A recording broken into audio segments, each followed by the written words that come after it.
اعوذ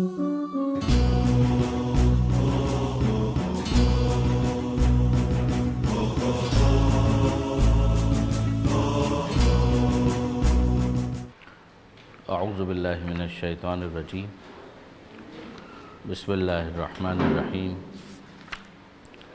الحمد للہ رب العالمین والصلاة والسلام علی اشرف الانبیاء والمرسلین واہل بیتہ الطیبین الطاہرین المعصومین اما بعد۔ قیامت میں معاد میں ہماری بحث ہو رہی تھی اور غالباً شفاعت ابھی ہم نے شروع نہیں کیا تھا یا کر لیا تھا؟ شفاعت شروع نہیں کیا تھا، یہیں سے بات کو آگے چلانا تھا۔ ویسے اگر آپ دیکھیں تو ایک مستقل اپنی جگہ پر ایک ٹاپک بن چکا ہے یہ اس وقت۔ جب مختلف کتابوں میں آپ دیکھیں گے تو یہ الگ سے بھی بہت ڈسکس ہونے والا ٹاپک ہے شفاعت، لیکن چونکہ اس کا تعلق انصافاً قیامت کے ساتھ ہے اور معاد کے ساتھ ہے، لہٰذا اس کتاب کے اندر اس کو قیامت ہی کے ایک سپلیمنٹری ٹاپک کے طور پر ڈسکس کیا گیا ہے۔ شفاعت پر گفتگو کرنے سے پہلے میں جاننا چاہوں گا کہ آپ شفاعت سے کیا سمجھتے ہیں؟ آپ لوگوں کے ذہن میں شفاعت کے بارے میں کیا کانسیپٹ ہے؟ جیسے کہ کوئی شخص تمام اچھے اعمال انجام دیتا ہے جو خدا نے اس پر فرض کیا تمام اعمال انجام دیتا ہے، لیکن کئی بار اس سے کوئی کوتاہی وجہ سے چھوٹ جاتا ہے، تو اس کی بنا پر ائمہ اور رسول خدا جو ہے ان کی شفاعت کر کے ان کو جو کوتاہی ہے وہ معاف کر دیتے ہیں۔ یعنی کیا ہوا، یہ پروسیس کیا ہوا؟ اس پروسیس کے نتیجے میں ہوا کیا؟ وہ شخص جو ہے اس کو معافی مل گئی، درست؟ تو اس کے اندر کتنے ارکان یا فیکٹرز بنیں گے جن کو آپ کمپاؤنڈ کریں، ملائیں تو پھر شفاعت کمپلیٹ ہوتی ہے؟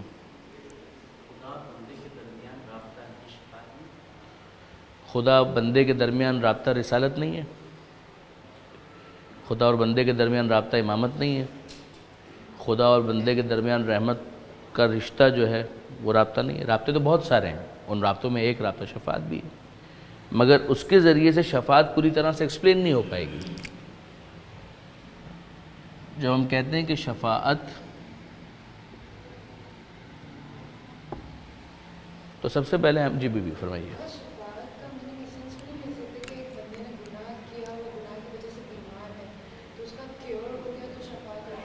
وہ شفا ہے بیٹا، قرآن مجید کے اندر ایک آیت ہے فیہ شفاء للناس،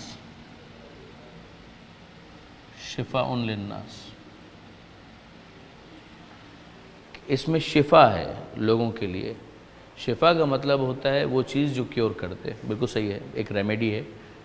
مثلا شہد کی بات یہاں پر ہو رہی ہے، ہنی کی، کہ پروردگار عالم نے شہد کی بات کی اور پھر اس کے بعد یہ کہا کہ فیہ شفاء للناس۔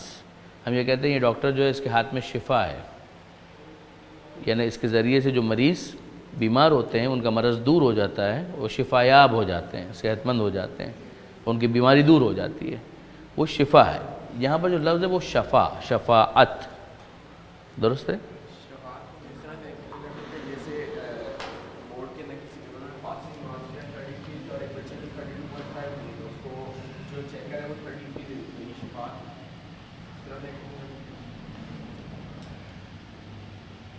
ہاں یہ ساری تعبیرات ہیں، درست ہے، شفا بخش، یہ شفاعت ہے۔ شفاعت کے اندر اتنا تو ہمیں سمجھ میں آ رہا ہے نا کہ ایک ہے جس کی شفاعت ہو رہی ہے اور ایک ہے کہ جو شفیع ہے، شفاعت کرنے والا ہے۔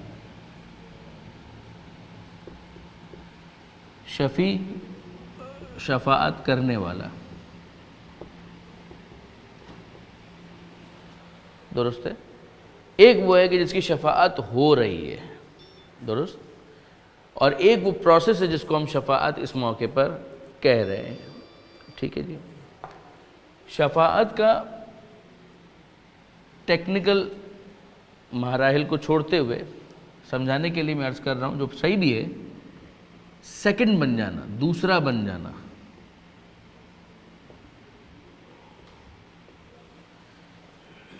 یعنی یہ جو شفیع ہے یہ سیکنڈ بن رہا ہے،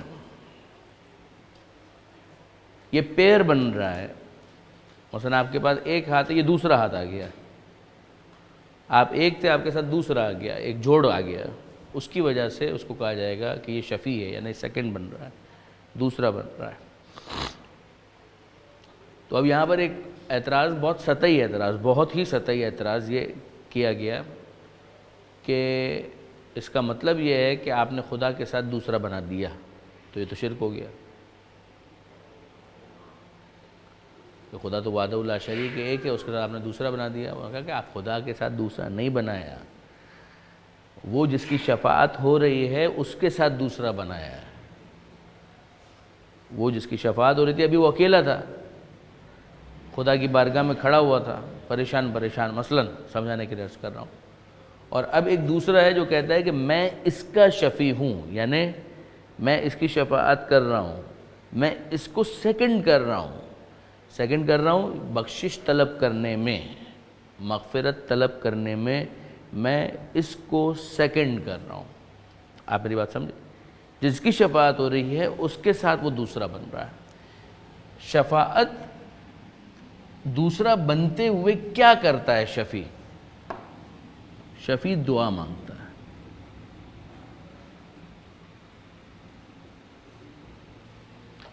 کس سے دعا مانگتا ہے؟ خدا سے دعا مانگتا ہے. اب آپ قیامت کا دن ہے، اس کو ویژولائز کریں تو قیامت کے دن میں ایک شخص ہے جو گنہگار ہے، پریشان ہے، مشکل میں ہے، بہت ساری چیزیں ہو رہی ہیں، اور وہاں پر وہ خدا سے تو پلی کر رہا ہے. ڈیفینیٹلی وہ خدا سے کہہ رہا ہے کہ اے پروردگار مجھے معاف کر دے. وہاں پر تو کوئی کافر نہیں ہے نا. وہاں پر اگر کوئی کافر ہے تو اس کفر کی وجہ سے جو اس نے دنیا میں کیا ہے. وہاں پر اگر کوئی مشرک ہے تو اس شرک کی وجہ سے ہے جو اس نے دنیا میں کیا ہے، ورنہ خود قیامت کے میدان میں تو کوئی کافر نہیں ہے. قیامت کے میدان میں کوئی مشرک نہیں ہے، قیامت کے میدان میں کوئی منافق نہیں ہے. قیامت کے میدان میں تو سب سیدھے ہو گئے بالکل. وہاں پر تھوڑے بہت حیل حجت اگر کسی نے کرنی بھی تھی تو کر لی. اب نظر آ رہا ہے کہ جہنم میں ڈال دیا جاؤں گا تو پھر کیا کرے گا وہ؟ وہاں پر تو سب کہیں گے اشہد ان لا الہ الا اللہ، اشہد ان محمد رسول اللہ، اشہد ان علی ولی اللہ. وہاں پر کوئی پرابلم نہیں ہے.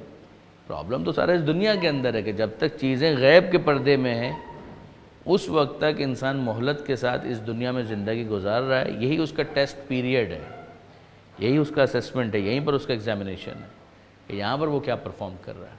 اب یہاں پر اس نے کفر کیا، میں خدا کو نہیں مانتا، میں ایک خدا کو نہیں مانتا، میں آخری رسول کو نہیں مانتا. مثلا یہ ساری چیزیں کرنے کی وجہ سے وہ اس دنیا میں اسٹیٹس حاصل کرتا ہے کافر کا، مشرک کا، منافق کا. مثلا قیامت کے میدان میں جب وہ پہنچ گیا تو اب تو وہ خدا سے باتیں کر رہا ہے، خدا کے فرشتوں کو دیکھ رہا ہے، جنت اور جہنم اس کے سامنے ایکسپوز ہو چکی ہیں.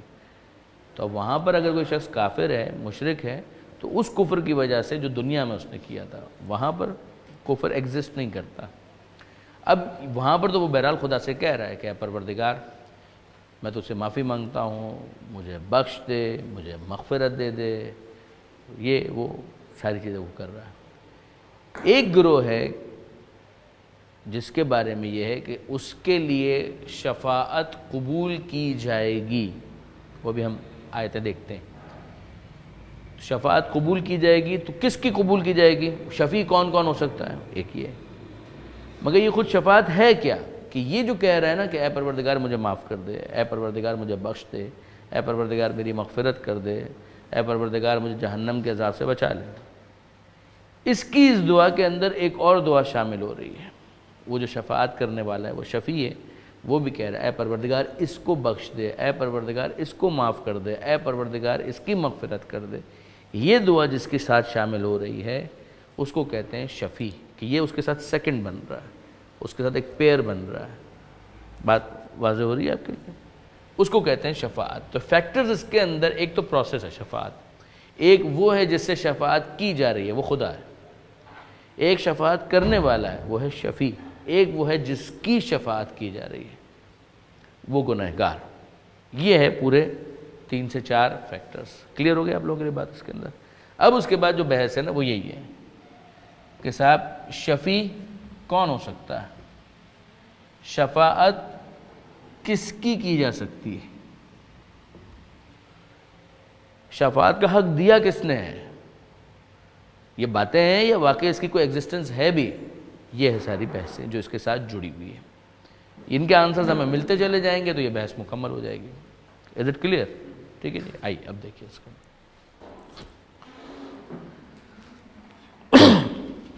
ایک بہت اہم آیت ہے قرآن مجید کے اندر، قل للہ الشفاعۃ جمیعا، کہ اللہ ہی کے لیے ہے شفاعت ساری کی ساری. یعنی تم کہاں سے آگئے سیکنڈ بننے والے؟ تم کہاں سے آگے کسی اور کے لیے شفاعت کرنے والے؟ اللہ ہی ہے. جس کے لیے اللہ نے شفاعت قبول کرنی ہے وہ اللہ خود ہی کر لے گا. یعنی تم کسی اور کے لیے سیکنڈ نہیں بن سکتے، وہ سیکنڈ بننا ہوگا اللہ بن جائے گا اس کے لیے. یعنی دوسرے الفاظ کے اندر اللہ اس کے لیے کافی ہے. Who are you? تم کون؟ یہ ہے قرآن مجید کی آیت. سورہ زمر کے اندر یہ آیت آئی ہے. اچھا، اور اس سے ملتی جلتی مگر ایلوبریٹ کرنے والی اس پروسیس کو ایک آیت ہے جو آیت الکرسی سے بالکل متصل ہے. من ذا الذی یشفع عندہ الا باذنہ، کون ہے جو اللہ کی بارگاہ میں شفاعت کرے؟ کون ہے؟ کس کی مجال ہے کہ وہ اللہ کی بارگاہ میں شفاعت کرے؟ الا، مگر یہ باذن ہی، کہ اللہ ہی اس کو اذن دے، اللہ ہی اس کو اجازت دے. تو غور فرمایا آپ نے. یعنی اب اس کا نتیجہ کیا نکلا؟ اس پچھلی آیت کو جو سورہ زمر کی تھی اور اس آیت کو آپ ملائیے تو نتیجہ بہت واضح ہے کہ اللہ ہی کے لیے شفاعتیں ساری کی ساری. اللہ ہی اگر کسی کو اختیار دینا چاہے تو یہ اللہ کا اختیار ہے. خدا سے کوئی چیز زبردستی نہ لی جا سکتی ہے نہ چھینی جا سکتی ہے، ناممکن ہے. اگر اللہ کسی کو یہ اختیار دینا چاہے، اب وہ کیوں یہ اختیار دے گا؟ عین ممکن ہے کہ جس کو وہ شفاعت کا اختیار دے رہا ہے پروردگار عالم اس کا اسٹیٹس لوگوں کے سامنے واضح کرنا چاہتا ہے کہ دیکھو ایسے ہوتے ہیں میری بارگاہ میں شفاعت کرنے والے. جنہوں نے اپنے کردار کو ایسا بنایا تو پھر ان کو میں یہ حق دیتا ہوں کہ وہ میری بارگاہ میں اس طرح سے کسی کی سفارش کریں، کسی کے بارے میں دعا مانگیں. دعا سفارش ہی تو ہے، اور کیا ہے؟ دعا ایک سفارش ہی ہے. ماں اپنی اولاد کے لیے دعا مانگتی ہے، بھائی بھائی کے لیے دعا مانگتا ہے، سب ایک دوسرے کے لیے دعا مانگتے ہیں، وہ سفارش ہے. مگر اس دنیا کے اندر تو جو دعا ہے وہ عمومی ہے، کوئی بھی دعا مانگے کسی کے لیے. میدان قیامت میں جب کسی کی بخشش یا مغفرت کے لیے کوئی دعا مانگنے کے لیے انٹائٹل ہو جاتا ہے تو وہ انٹائٹلمنٹ اس کو ملتا ہے خدا کی طرف سے. یہ وہ چیز ہے جو اس آیت کے اندر ہمیں سمجھائی جا رہی ہے کہ کون ہے جو خدا کی بارگاہ میں شفاعت کرے، مگر یہ کہ اللہ ہی اس کو اجازت دے. ورنہ تو سب کو اپنی اپنی پڑی ہے وہاں پر. وہ دن کہ جہاں ماں اولاد سے غافل ہو جائے گی، شوہر اور بیوی ایک دوسرے سے غافل ہو جائیں گے، تو وہاں پر کون شفاعت کرے گا؟ ہر ایک کو تو اپنی پڑی ہے.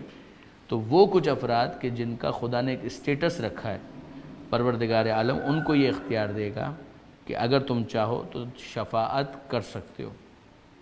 پروردگار عالم کی طرف سے یہ انٹائٹلمنٹ جن کے لیے ہے، کیا ان کی کوئی فہرست اس دنیا کے اندر بھی ہمیں دی گئی ہے؟ جواب جی ہاں، ہمیں اس دنیا کے اندر بھی ایک فہرست دی گئی ہے کہ یہ وہ افراد ہیں کہ جو خدا کی بارگاہ میں شفاعت کر سکتے ہیں. اب یہ بیسک باتیں ہو گئیں. اب آئیے ذرا سا اس فہرست کے مطابق ہم چلیں کہ جو آپ کی اس کتاب کے اندر موجود ہے. وَلَا يَشْفَعُونَ إِلَّا لِمَنِ ارْتَضَىٰ، یہ سورہ انبیاء کی آیت ہے، آیت نمبر 28. اور وہ کسی کی سفارش نہیں کر سکتے مگر یہ کہ خدا اس کو پسند کرے. یہ ویسی آیت ہو گئی جو ابھی ہم نے ڈسکس کی تھی، درست ہے؟ پھر اس کے بعد ایک اور آیت ہے سورہ یونس کی کہ مَا مِن شَفِیعٍ إِلَّا مِن بَعْدِ إِذْنِهِ، کوئی اس کی اجازت کے بغیر شفاعت کرنے والا نہیں ہے. یہ بھی اسی کیٹیگری کے اندر جائے گی کہ جس کے اندر پروردگار عالم نے شفاعت کو اپنی اجازت کے ساتھ مشروط کیا ہے.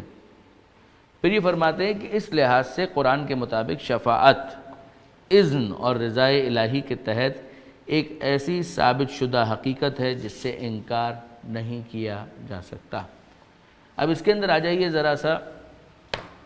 3 گروہ ہیں اس وقت موٹے موٹے، شیعہ، سنی اور وہابی حضرات. شیعوں کے نزدیک شفاعت بالکل ایک ثابت شدہ حقیقت ہے کہ ہے، ایگزسٹ کرتی ہے اپنی شرائط کے ساتھ، مگر ایک حقیقت ہے. سنیوں کے نزدیک بھی شفاعت ایک ثابت شدہ حقیقت ہے. 2. پھر اس کے بعد آ جاتے ہیں وہابی حضرات. آپ کا کیا خیال ہے؟ وہ شفاعت کا انکار کرتے ہیں یا شفاعت کو ایگری کرتے ہیں کہ شفاعت ہے؟ کیا خیال ہے آپ لوگوں کا؟ شفاعت کا وہ بھی انکار نہیں کرتے. شفاعت کا ان پرنسپل وہ بھی انکار نہیں کرتے. یہ بات ذہن میں رکھیے گا. ان کا جو ایشو ہے وہ ایک دوسرا ایشو ہے. اس کے اندر وہ لوگ یہ ڈسکس کرتے ہیں اور یہ کہتے ہیں کہ جناب جن کو شفاعت کا حق دیا گیا ہے، یعنی وہ جو شفیع بنیں گے، کیا ہم ان کو مخاطب کر کے یہ کہہ سکتے ہیں کہ تم ہماری شفاعت کرو، آپ ہماری شفاعت کریں، میدان قیامت میں آپ ہمیں مت بھولیے گا، ہماری شفاعت کیجیے گا؟ کیا آپ ان کو یہ مخاطب کر کے کہہ سکتے ہیں یا نہیں کہہ سکتے؟ یہ ہے ان کا اصل ایشو. وہ کہتے ہیں کہ جب ان کو شفاعت کا حق خدا دے گا تو وہ کر دیں گے، لیکن یہ آپ نہ کہیں، آپ ان کو مخاطب کر کے نہ کہیں. آپ خدا کو مخاطب کر کے یہ کہیں کہ اے پروردگار ان کی شفاعت مجھے نصیب فرما، لیکن آپ ان کو مخاطب کر کے ڈائریکٹ مت کہیں. تو یہ اصل آپ کو بون آف کنٹینشن سمجھ میں آیا کہ اصل جو اختلاف، جو جھگڑا جس کے اوپر ہے وہ کیا ہے؟ وہ یہ، یعنی یہ جو ہم کہتے ہیں دعائے توسل کے اندر، یا جو ہمارے سنی بھائی کہتے ہیں کسی ولی کو مخاطب کر کے کہ یا وجیہن عند اللہ اشفع لنا عند اللہ، یہ جو ہمارا جملہ ہے جس کے اندر ہم مخاطب کر رہے ہیں کہ اے وہ جو اللہ کی بارگاہ میں وجیہ ہے، یعنی اس کا ایک مرتبہ ہے، مقام ہے، اشفع لنا عند اللہ، ہماری شفاعت کیجیے گا اللہ کی بارگاہ میں. یہ وہ جملہ ہے کہ جس کے اوپر ان کو اعتراض ہے. وہ کہتے ہیں کہ یہ جملہ آپ لوگوں کو نہیں کہنا چاہیے. ہم کہتے ہیں کہ یہ بالکل جائز ہے، وہ کہتے ہیں کہ جائز نہیں ہے. اس پر ہم بات کریں گے، مگر ابھی آ جائیے ایک بنیادی جو ایشو ہے وہ یہ والا ہے. اس کے علاوہ اگر آپ دیکھیں تو ان پرنسپل وہ شفاعت کو ایگری کرتے ہیں، ان کی کتابوں میں بھی لکھا ہوا ہے سب. اور انکار کیسے ہو سکے گا؟ اس لیے کہ قرآن مجید کے اندر بڑی صراحت موجود ہے. یہ جو آیتیں ابھی ہم لوگ ڈسکس کر رہے ہیں یہ قرآن مجید ہی کے اندر تو ہیں. اچھا، اب ان تین کے علاوہ ایک بہت چھوٹا گروہ ہے، بہت چھوٹا گروہ، کہ جس نے وہابیوں ہی کے اندر جو بالکل ایکسٹریم پر چلے گئے اور انہوں نے کہا کہ نہیں صاحب شفاعت ہوتی ہی نہیں ہے خدا کی بارگاہ میں. یہ کوئی تھانہ ہے کہ جس کے اندر آپ نے انفلوئنس کر دیا اور انسپیکٹر سے اپنی مرضی کی کارروائی کروا لی. یہ اس طرح کے جملے بھی انہوں نے کہے، مگر وہ بہت چھوٹا گروہ ہے اور ان کا قرآن کا مطالعہ بہت سطحی ہے. یعنی قرآن مجید کے اندر وہ والی آیت دیکھ لی انہوں نے کہ ساری شفاعت تو اللہ ہی کے لیے، اور اس کے بعد انہوں نے کہا کہ کوئی دوسرا خدا کی بارگاہ میں شفاعت کہاں کر سکتا ہے؟ یہ تو خدا خود کہہ رہا ہے کہ ساری شفاعتیں تو خدا کے لیے. وہ دوسری آیتوں کو اگنور کر دیتے ہیں کہ وہاں پر ساری شفاعتیں کہنے کا مطلب یہ کہ سارا اختیار خدا کا ہے، تو بے شک سارا اختیار خدا کا ہے. لیکن اگر خدا ہی کسی کو اجازت دینا چاہتا ہے تو آپ کو کیا اعتراض ہے؟ جس کا خدا نے قرآن مجید کے اندر ذکر کیا ہے کہ من ذا الذی یشفع عندہ الا باذنہ، کہ کون ہے جو اس کی بارگاہ میں شفاعت کر سکے مگر یہ کہ خود خدا اسے اجازت دے. اب اس کے بعد اس کو اسٹیبلش کرنے کے بعد انہوں نے ایک سوال پیش کیا آیت اللہ جعفر سبحانی نے کہ اب ہم دیکھتے ہیں کہ شفاعت کرنے والے کون ہیں جن کو آپ شفیع کہیں گے. ٹھیک ہے جی. ایک ہیں، سارے نہیں ڈسکس کیے ہیں انہوں نے، کچھ ڈسکس کیے ہیں اس کے اندر. ایک ہے گروہ ملائکہ کا، خود فرشتوں کا، کہ فرشتوں کے لیے قرآن مجید کے اندر یہ آیا ہے کہ پروردگار عالم یہ ارشاد فرماتا ہے کہ کم مم ملکن، ملک عربی میں فرشتے کو کہتے ہیں، ملک ملائکہ اسی سے نکلا ہے. کم مم ملکن فی السماوات، اور آسمان میں کتنے ایسے فرشتے ہیں لا تغنی شفاعتہم شیئا، کہ جن کی شفاعت کوئی فائدہ نہیں دے سکتی، الا من بعد ان یأذن اللہ لمن یشاء ویرضی، بعد اس کے کہ اللہ اجازت دے ان کو اور ان کی شفاعت سے راضی ہوں. جن کے لیے اللہ اجازت دے ان کے لیے وہ شفاعت کریں، اور جن کے لیے اللہ راضی ہو ان کے لیے وہ شفاعت کریں. بالکل صحیح ہو گیا بھائی. بٹ نیچرل آپ سوچئے نا کہ ملک کیوں سفارش کرے گا، ملک کیوں شفاعت کرے گا؟ اگر پروردگار عالم اس کو اجازت ہی نہ دے تو کسی فرشتے کو ضرورت کیا ہے کہ وہ خدا کی بارگاہ میں کسی کے لیے شفاعت کرے؟ کیوں؟ کیا ضرورت ہے اس کو؟ یہ ہوگا ہی اس وقت کہ جب پروردگار عالم کی طرف سے اس کو اجازت مل جائے. دوسرا جو سب سے بڑے شفیع ہیں، شفیع روز محشر، ختم مرتبت احمد مجتبیٰ محمد مصطفیٰ صلی اللہ علیہ وآلہ وسلم، جس کے اندر قرآن مجید کی آیت ہے سورہ بنی اسرائیل کی آیت نمبر 79 کہ عسیٰ ان یبعثک ربک مقاما محمودا، کہ ان قریب آپ کا پروردگار آپ کو مقام محمود تک پہنچا دے گا۔ یہ مقام محمود کیا ہے؟ مقام محمود، محمود یعنی قابل تعریف مقام، محمود کہتے ہیں جو قابل حمد، قابل تعریف مقام، یہ خود پروردگار عالم کی طرف سے وہ اسٹیٹس دیا جائے گا کہ جس میں پیغمبر اکرم اپنی امت کے لیے ہاتھ اٹھا کر سفارش کریں گے، شفاعت کریں گے۔ تو ہم دیکھ رہے ہیں کہ پروردگار عالم نے ملائکہ کا ذکر بھی کر دیا کہ یہ ہیں خود پیغمبر اکرم صلی اللہ علیہ وآلہ وسلم، کہ یہ ہیں جو خدا کی بارگاہ میں شفاعت کرنے والے ہیں۔ پھر اس کے بعد انٹرسٹنگ یہ ہے کہ پیغمبر اکرم کی اپنی ایک حدیث بھی ہے، اور بہت اہم حدیث ہے، کہ پیغمبر فرماتے ہیں کہ انما شفاعتی لأہل الکبائر من امتی، اور ڈر بھی لگتا ہے کہ ایسا نہ ہو کہ اس حدیث کا غلط مطلب کوئی نکال لے اور جسارت پر آمادہ ہو جائے۔ انما شفاعتی، میری شفاعت لأہل الکبائر من امتی، گناہان کبیرہ کرنے والوں کے لیے ہے، جو میری امت میں گناہان کبیرہ کرنے والے ہیں ان کے لیے میری شفاعت ہے، یعنی ان کے لیے بھی میں ہاتھ اٹھا کر دعا مانگوں گا پروردگار کی بارگاہ میں۔ بس بیٹا ہاتھ نکال لو، بہت ہو گیا، ٹھیک ہے۔ انما شفاعتی لأہل الکبائر من امتی، کہ میری شفاعت جو ہے اہل کبائر کے لیے، اہل کبائر یعنی کبیرہ گناہ کرنے والوں کے لیے، من امتی جو میری امت میں سے۔ اچھا اب انٹرسٹنگ کیا ہے کہ ایک ہے جس نے توبہ کر لی، توبہ کرنے کے بعد تو ہر گناہ معاف ہو ہی جاتا ہے نا۔ گناہوں کی دو قسمیں کی گئیں، ایک گناہ گناہ کبیرہ ہے اور دوسرا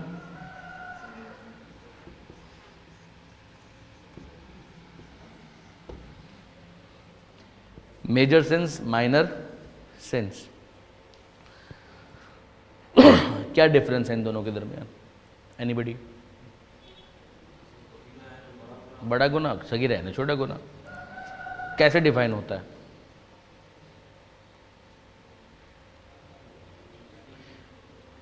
خود قرآن مجید کے اندر یہ تقسیم آئی ہے، ان تجتنبوا کبائر ما تنہون عنہ نکفر عنکم سیئاتکم، کہ اگر تم نے اپنے آپ کو کبائر سے بچا لیا تو جو سیئات ہیں، سیئات اس کے مقابلے میں کہا گیا، اس کا مطلب یہ ہے کہ کبیرہ کے مقابلے میں وہ صغیرہ ہے، وہیں سے نکلی ہے یہ اصطلاح۔ اسی طرح ایک دوسرے مقام پر لمم کا لفظ استعمال ہوا ہے قرآن مجید کے اندر، یہ صغیرہ کے لیے مختلف تعبیرات ہیں۔ تو یہ کہا گیا کہ جناب اگر تم نے کبیرہ سے اپنے آپ کو بچا لیا تو صغیرہ کو تو ہم ویسے ہی معاف کر دیں گے، اگر تم نے کبیرہ سے اپنے آپ کو بچا لیا تو صغیرہ کو ہم ویسے ہی معاف کر دیں گے، ٹھیک ہے جی۔ اب اس کے بعد سوال یہ پیدا ہوتا ہے کبیرہ بولتے کس کو ہیں، صغیرہ بولتے کس کو ہیں؟ بحث تو ہے نا، تو پتہ تو چلے کہ کس کی بات ہو رہی ہے۔ Any idea?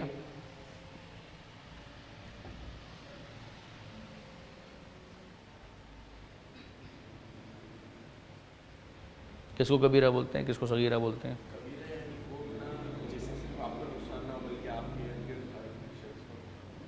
اور صغیرہ مثلا فرض کیجئے ایک آدمی ہے وہ نماز چھوڑتا ہے تو کسی اور کو نقصان تو نہیں ہو رہا،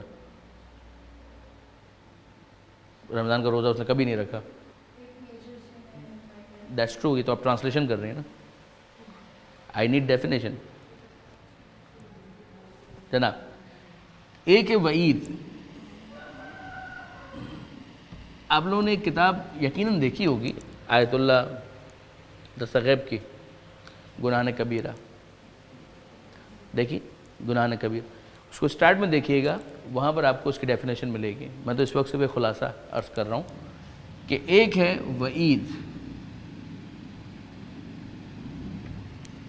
وعید کا مطلب کیا ہوتا ہے؟ ایک ہوتا ہے وعدہ، ایک ہوتا ہے وعید۔ وعدہ کا مطلب ہوتا ہے پرومس، وعید کا مطلب بھی ہوتا ہے پرومس۔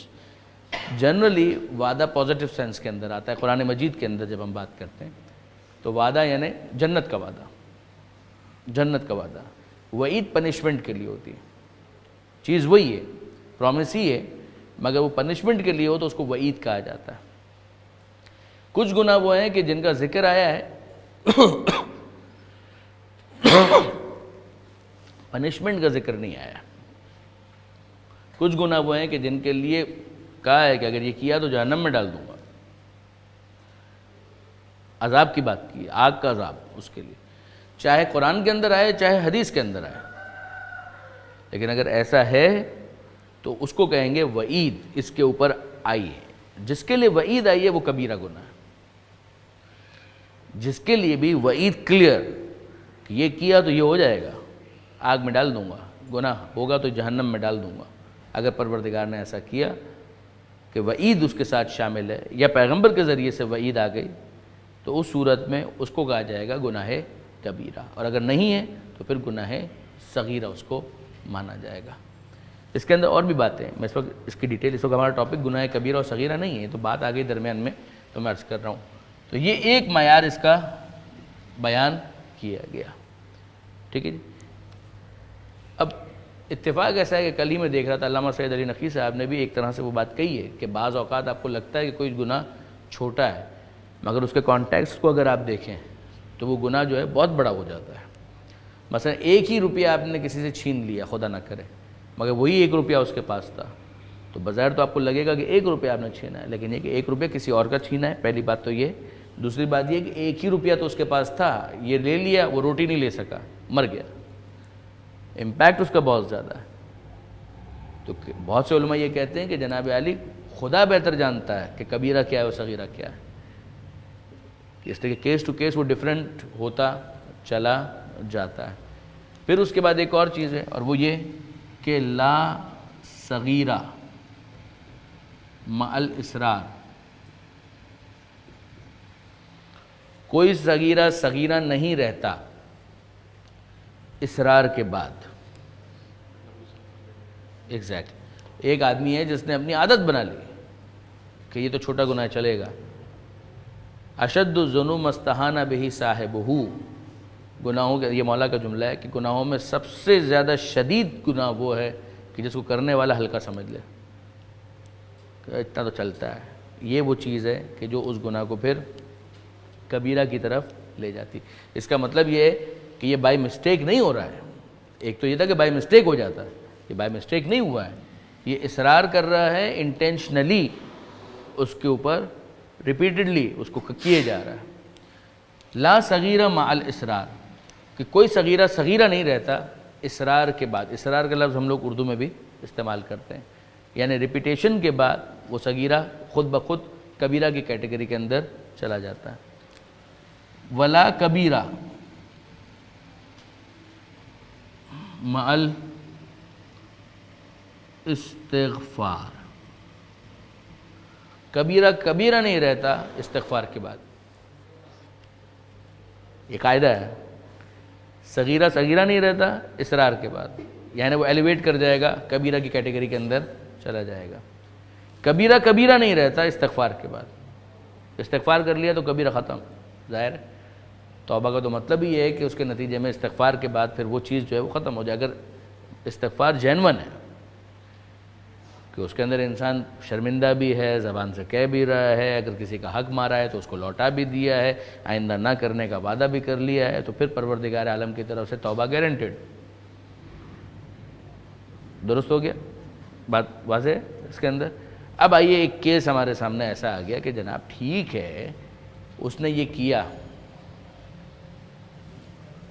ٹھیک ہے، گناہان صغیرہ اگر ہیں، کبیرہ سے وہ ویسے ہی اپنے آپ کو بچاتا ہے، تو پروردگار نے پہلے ہی کہہ دیا کہ بائی چانس، یعنی پھر صغیرہ ریپیٹڈلی تو نہیں ہو رہا نا، سم ٹائمز ہو گیا، تو خداوند متعال نے پہلے ہی کہہ دیا، جو آیت میں نے ابھی آپ کے سامنے پڑھی، کہ اگر تم اپنے آپ کو بچا لو، ان تجتنبوا کبائر ما تنہون عنہ، ان بڑے گناہوں سے کہ جن سے تم کو روکا گیا ہے، نکفر عنکم سیئاتکم، تو ہم تمہارے سیئات، چھوٹے گناہوں کو ویسے ہی معاف کر دیں گے، اس کے اوپر پردہ ڈال دیں گے، یہ پروردگار عالم نے کہا۔ تو اب ہمارے سامنے ایک کیٹیگری آ گئی کہ جس کے اندر کبیرہ نہیں ہے، کبھی کبھی خدا نہ کرے اس سے صغیرہ ہو گئے، پروردگار نے ویسے ہی اعلان کر دیا کہ اس کو معاف کر دے گا، یعنی اس کی تو توبہ اگر یہ کرنا بھول بھی گیا تو بھی چل جائے گا. ٹرائی ٹو انڈرسٹینڈ، توبہ کے بعد تو کبیرہ بھی معاف ہو جاتا ہے. توبہ کے بعد، استغفار کے بعد تو کبیرہ گناہ بھی اگر کیا تھا تو خدا معاف کر دے گا، اگر واقعاً جینون توبہ اس نے کی ہے، جینون استغفار اس نے کیا ہے تو گنجائش ہے. ٹھیک ہے جی. کچھ گناہ وہ ہوتے ہیں کہ جن کے بعد توفیق سلب ہو جاتی ہے، یہ بات یاد رکھیے گا. کچھ گناہ وہ ہیں کہ جن کے بعد توفیق سلب ہو جاتی ہے، پھر پروردگار عالم توبہ کی توفیق ہی اس کو نہیں دیتا.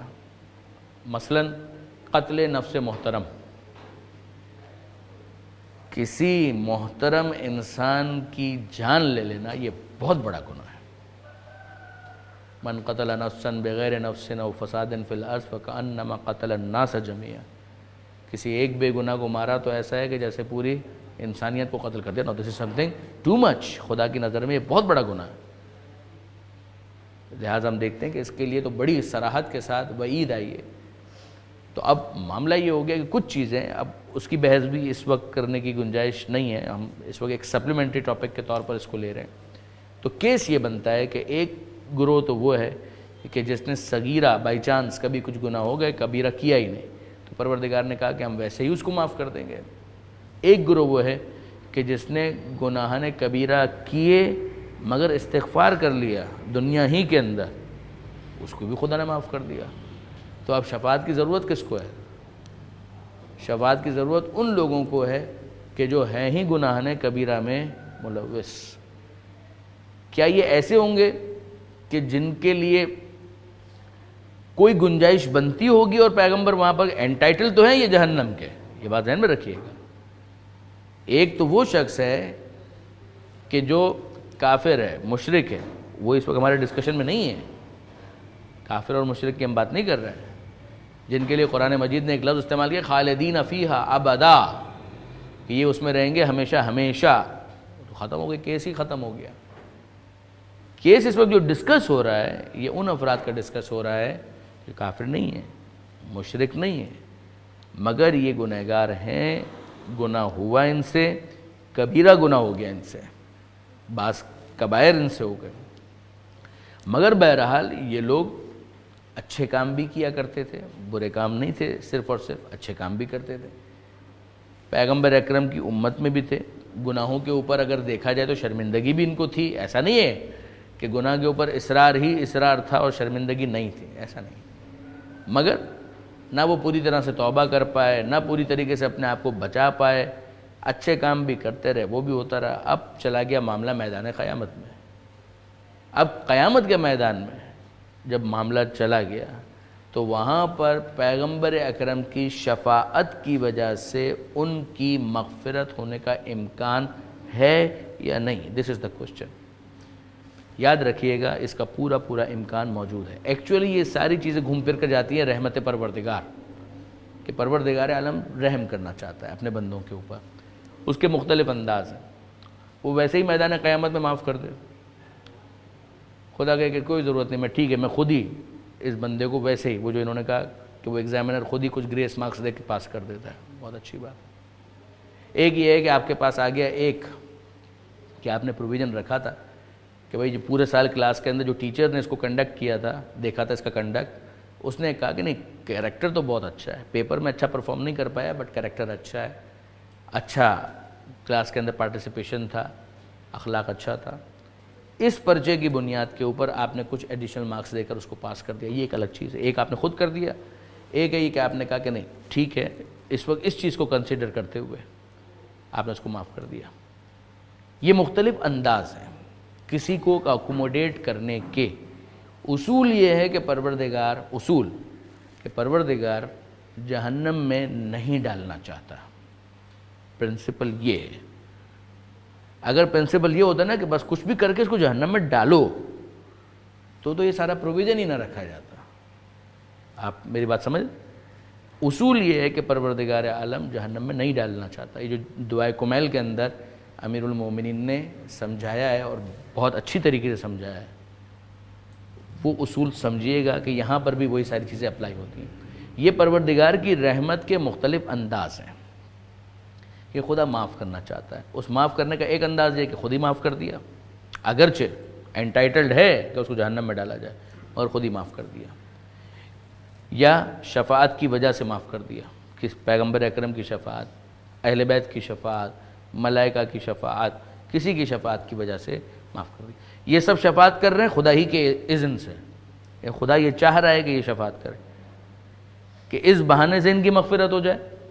دوسرا یہ کہ ان کا اسٹیٹس جو ہے وہ لوگوں کے سامنے واضح ہو جائے کہ یہ ہوتے ہیں آئیڈیل افراد کہ جنہوں نے اس طرح سے زندگی گزاری. ٹھیک ہے جی. ملائکہ کے کیس کے اندر زندگی گزارنے والا تو ایشو والا نہیں ہے، لیکن انسانوں کے اندر تو بہرحال بنتا ہے. کیس اگر آپ کے لیے واضح ہو گیا تو پھر اس کے بعد یہ حدیث سمجھنا اتنا مشکل نہیں رہتی کہ پیغمبر اکرم نے یہ کہا امید دلائی ہے کہ امید مت ہارو، گناہ اگر ہو بھی جاتا ہے امید مت ہارو.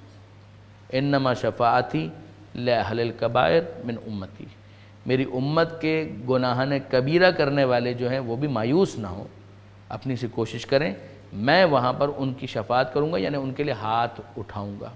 کچھ افراد وہ بھی ہیں کہ جن کو جہنم میں ڈال دیا جائے گا، لیکن مثلا ان کی سزا 100 سال کی، خدا نہ کرے 2 لاکھ سال کی ہے، 3 لاکھ سال کی ہے، خدا رحم کرے، تو اس کے بعد پھر اس کے اندر کمی کر دی جائے گی. پھر اس کے بعد شفاعت کی وجہ سے ان کی سزا کے اندر کمی کر دی جائے گی. اب ڈیپینڈ کرتا ہے case to case, we can not be judgmental. ہم نہیں کر سکتے یہاں پر کہہ کر کھڑے ہو کر کہیں کہ نا کس کے بارے میں کیا ہوگا وہ خدا جانتا ہے. لیکن یہ کہ جو پروسیس ہے جو ہم کو سمجھایا گیا ہے وہ یہ والا پروسیس.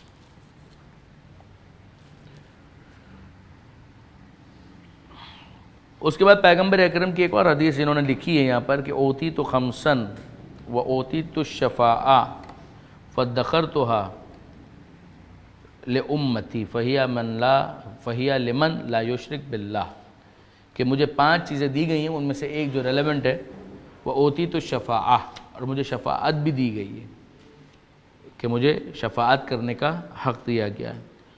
تو میری شفاعت ان لوگوں کے حق میں ہوگی جو کسی کو خدا کا شریک قرار نہ دیں.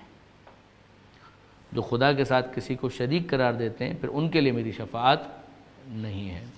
یعنی خدا کے نظام کو تو مانیں، خدا کے سسٹم کو تو مانیں. اگر وہ خدا کے سسٹم ہی کو نہیں مانتے تو گویا وہ خدا کے ساتھ کسی نہ کسی کو ون وے اور دا ادر وہ شریک قرار دے رہے ہیں. تو میں نے گزارش کی کہ ملائکہ، پیغمبر، خود اہل بیت، علماء، شہداء، یہ وہ کیٹیگریز ہیں کہ جن کو شفاعت کا حق دیا جائے گا.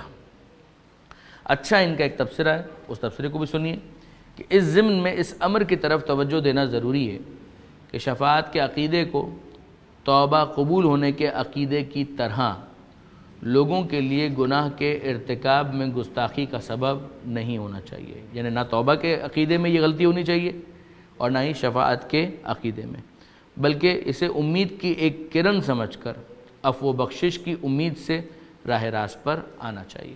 ویری ٹرو، پرپس بھی اس کا یہی ہے. اور ان نا امیدوں کی طرح نہ ہونا چاہیے جو پانی سر سے اونچا سمجھ کر صحیح راستے پر آنے کی فکر چھوڑ دیتے ہیں. مذکورہ بیان سے یہ امر واضح ہو جاتا ہے کہ شفاعت کا نمایاں اثر بعض گنہگاروں کی بخشش و معافی ہے. اس لحاظ سے اس کا اثر صرف شفاعت ہونے والوں کے درجات میں ترقی نہیں ہے، جیسا کہ بعض اسلامی فرقے معتزلہ وغیرہ کہتے ہیں. یہ ایک کانسیپٹ ہے. وہ کانسیپٹ کیا ہے؟ وہ کانسیپٹ یہ ہے بابا کہ جو شفاعت ہے نا اس کا تعلق درجات کے ایلیویشن سے بس. یعنی آپ ایک تو ہم کہہ رہے تھے کہ بھائی یہ تو جہنم میں جانے کے لیے کوالیفائی تو کرتا ہے، لیکن یہ ہے کہ شفاعت کی وجہ سے پروردگار عالم نے اپنی رحمت کا اس کو مستحق قرار دیا، اس کو وہاں سے نکال لیا کہ ٹھیک ہے میں نے معاف کیا. ایک یہ کہ نہیں جناب اس کا ادھر سے تو کوئی تعلق ہی نہیں ہے. اس کا تعلق ہے صرف اور صرف جنت کے اندر ایک شخص جانے والا ہے. یعنی وہ کہتے ہیں جہنم کو تو آپ ہٹا دیجئے، جنت میں ایک جانے والا ہے، جنت میں وہ کوالیفائی کرتا ہے مثلا سی کلاس. شفاعت کے نتیجے میں ہوگا یہ کہ اس کا ایلیویشن ہو جائے گا کہ اب وہ سی کی جگہ بی کیٹیگری کے اندر چلا جائے گا، بی کی جگہ اس کو اے کیٹیگری کے اندر ڈال دیا جائے گا. یعنی یوں آپ سمجھیے کہ مثلا آپ کا پلاٹ جو تھا وہ تو تھا، لیکن یہ کہ کارنر کا پلاٹ نہیں تھا، تو اب شفاعت کے نتیجے میں آپ کو کارنر کا پلاٹ مل جائے گا، ویسٹ اوپن مل جائے گا، وہاں پر ایڈیشنل فیسلٹیز مل جائے گی، فار ایگزامپل لائک وائز.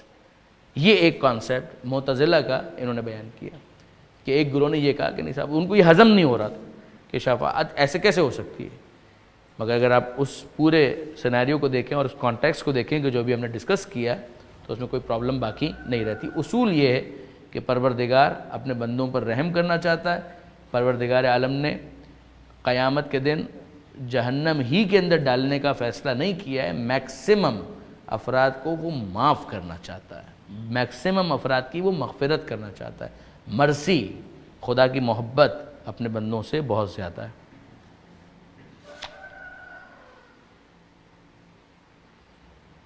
اب یہ اس بحث کی طرف آتے ہیں کہ جو میں نے آپ سے گزارش کی تھی کہ وہابی حضرات جو ہیں ان کا نظریہ یہ ہے کہ شفاعت تو ٹھیک ہے، مگر جس سے آپ کہہ رہے ہیں کہ آپ میری شفاعت کر دیجئے، چاہے یہ مسلم بھی ہو کہ وہ شفیع روز محشر ہے، آپ یہ نہیں کہہ سکتے. اگر آپ نے یہ کہا تو یہ شرک ہو جائے گا اور یہ گناہ ہو جائے گا. یہ ان کا ایک نظریہ ہے جس کے اوپر وہ بہت زیادہ شدت کے ساتھ اصرار کرتے ہیں.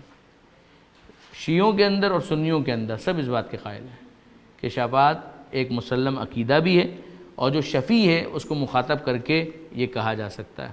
یہی جو جملہ یہاں پر انہوں نے کہا کہ اے رسول خدا کے حضور میرے حق میں شفاعت کیجیے، یہ مثال بھی انہوں نے دی.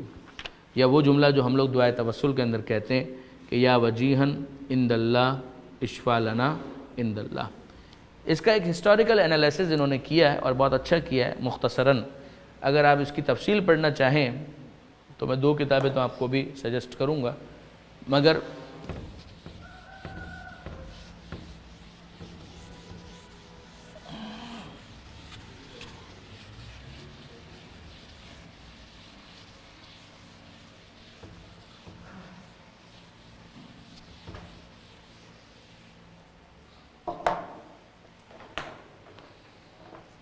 شفیع کو مخاطب کرنا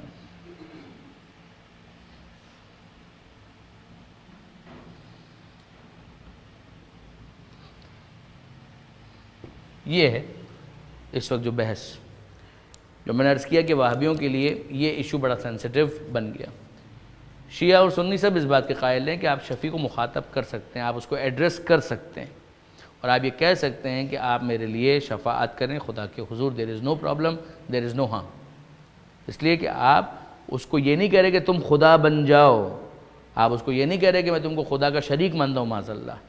آپ اس کو یہ کہہ رہے ہیں تم خدا کی بارگاہ میں میرے لیے شفاعت کرو، آپ میرے لیے خدا کی بارگاہ میں شفیع بن جاؤ.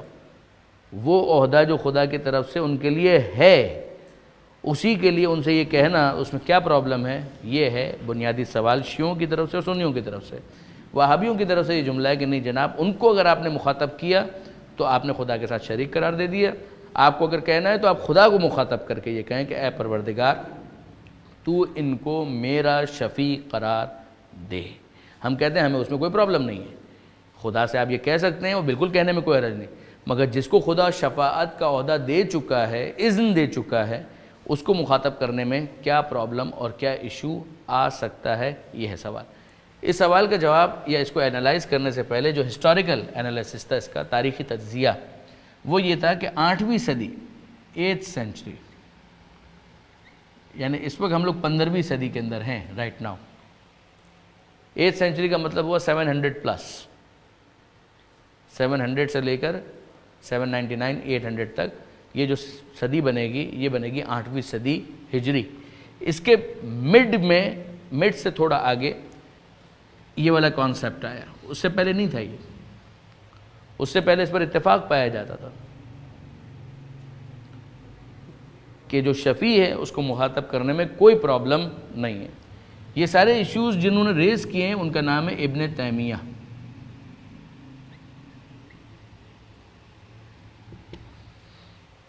یہ بات یاد رکھیے گا، اس وقت ہم لوگ وہابیت ڈسکس نہیں کر رہے، ایک خالی اس کے ضمن میں ایک بات آ رہی. ابن تیمیہ نے یہ افکار سب سے پہلے پیش کیے، اس کے بعد انہی سے یہ افکار لیے ہیں محمد ابن عبد الوہاب.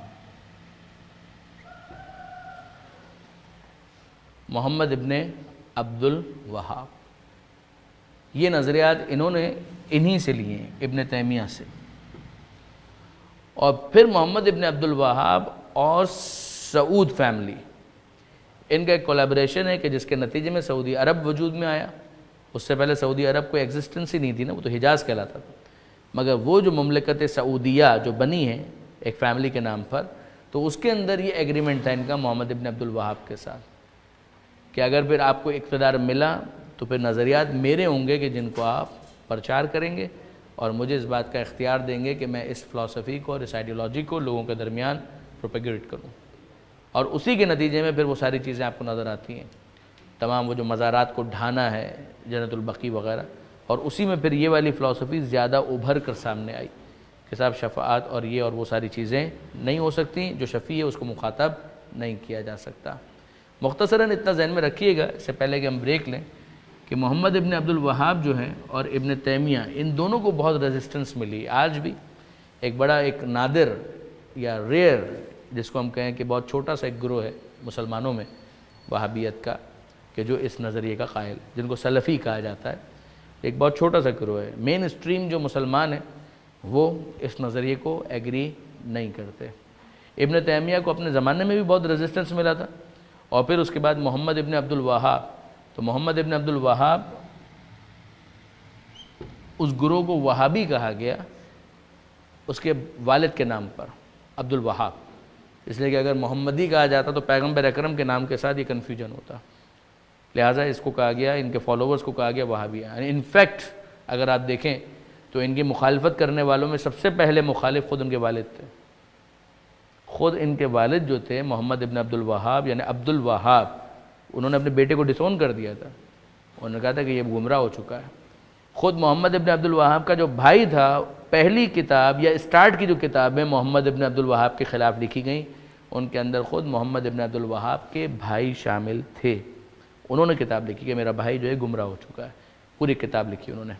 تو اس ایک پوری ایک اسٹڈی ہے کہ وہ کتنے افراد ہیں کہ جنہوں نے وہابیت کے خلاف کتابیں لکھی. ان میں شیعہ کتنے ہیں اور ان میں سنی کتنے ہیں. تو خود سنی جو ہمارے برادران ہیں انہوں نے کم کتابیں نہیں لکھی ہیں. ہمارے بہت اچھے محقق ہیں مولانا طاہر عباس اعوان صاحب، ان کی ایک پوری ریسرچ اسی ٹاپک کے اوپر ہے جو چھپ چکی ہے یا چھپنے والی ہے. وہ بہت اچھا انہوں نے کام کیا تھا.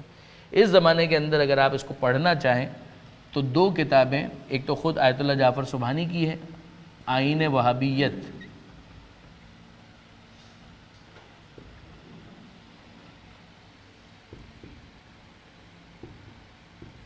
اس کے اسٹارٹ میں آپ کو اس کا پورا بیک گراؤنڈ ملے گا کہ وہابیت کا بیک گراؤنڈ کیا ہے.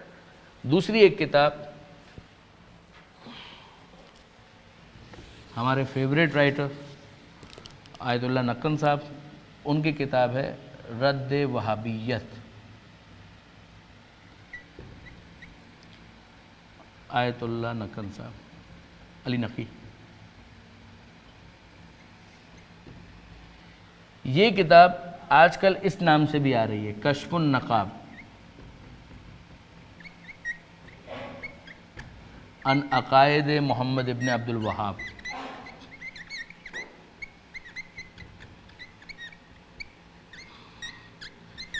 ایکچولی نقن صاحب نے پہلے یہ کتاب عربی میں لکھی تھی اسی نام سے، اور یہ کتاب بقی کے ڈیمالش ہونے کے بعد پہلی لکھی گئی کتاب تھی جو اس ٹاپک کے اوپر لکھی گئی تھی. بہت اچھی کتاب، ایکسلنٹ ورک. پھر اس کے بعد نقن صاحب نے اسی کتاب کا، اپنی ہی کتاب کا خود ہی ترجمہ کیا رد وہابیت کے نام سے وتھ سم ایڈیشن. اس کو ایڈ کیا اس لیے کہ سب کانٹیننٹ کے جو ایشوز تھے اس میں کچھ اور چیزیں تھیں وچ ور ریکوائرڈ دیئر، تو اس کو انہوں نے اس کے اندر ایڈ کیا اور وہ کتاب لکھی رد وہابیت. ریسنٹ پاسٹ میں، ریسنٹ پاسٹ نہیں پریزنٹ اس کی یہ کہنا چاہیے، ابھی ایک آدھ سال پہلے یا 2 سال پہلے یہی کتاب ری پرنٹ ہوئی پاکستان کے اندر، اور عربی نام کے ساتھ پرنٹ کیا اس کو اس نام سے، کشف النقاب عن عقائد محمد ابن عبد الوہاب. اگر آپ واقعی پڑھنا چاہتے ہیں سیریسلی اس ٹاپک کو تو یہ 2 کتابیں آپ کے لیے بہت کافی ہوں گی اس کے اندر. تو اب اس کے بعد جو مزید چیزیں ہیں کہ کیسے جسٹیفائی ہوتا ہے کہ شفیع کو مخاطب کرنا، وہ انشاءاللہ سیکنڈ فیز کے اندر ڈسکس کرتے ہیں. پروردگار عالم آپ کا حامی و ناصر ہو انشاءاللہ. بسم اللہ الرحمن الرحیم. الحمد للہ والصلاۃ والسلام علی اہلہا اما بعد.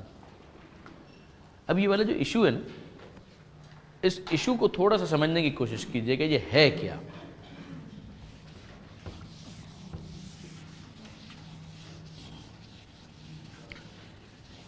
شفیع کو مخاطب کرنا جو اتنا سینسیٹیو یہ ایشو بن گیا،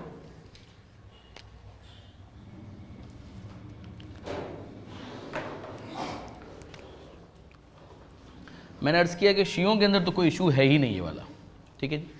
سنیوں کے اندر بھی یہ کوئی ایشو نہیں ہے. وہابیوں کا اس کے حوالے سے اعتراض موجود ہے کہ آپ شفیع کو مخاطب نہیں کر سکتے. اس کے حوالے سے ہم کو دیکھنا یہ ہے کہ کیا اس طرح کی کوئی مثال ہمیں ملتی ہے.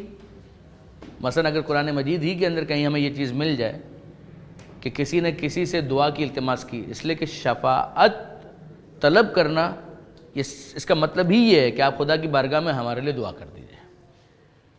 آپ خدا کی بارگاہ میں ہمارے لیے دعائے مغفرت کر دیجئے، یہ ہے شفاعت. ایک کیس بنتا ہے کہ دنیا کے اندر یہ کام کر دیجئے، دنیا میں، اور ایک ہے آخرت میں.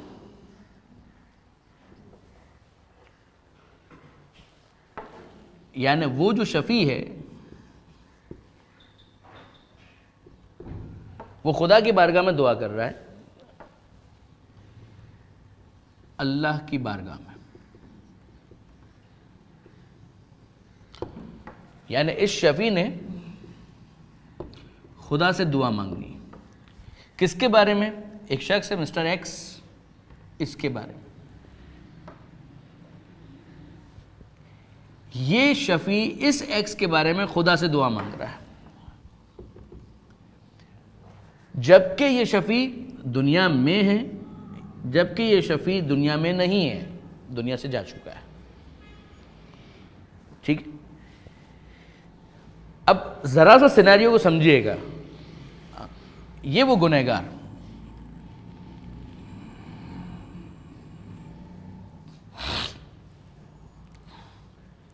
سب کے سب اس بات پر متفق ہیں کہ شفیع اللہ کی بارگاہ میں دعا مانگ سکتا ہے. there is no issue. 1. جب وہ دنیا میں ہے تب بھی مانگ سکتا ہے اور آخرت میں بھی یہ دعا مانگ سکتا ہے. of course with the permission of Almighty Allah. خدا کی اجازت سے وہ دعا مانگ سکتا ہے. ٹھیک.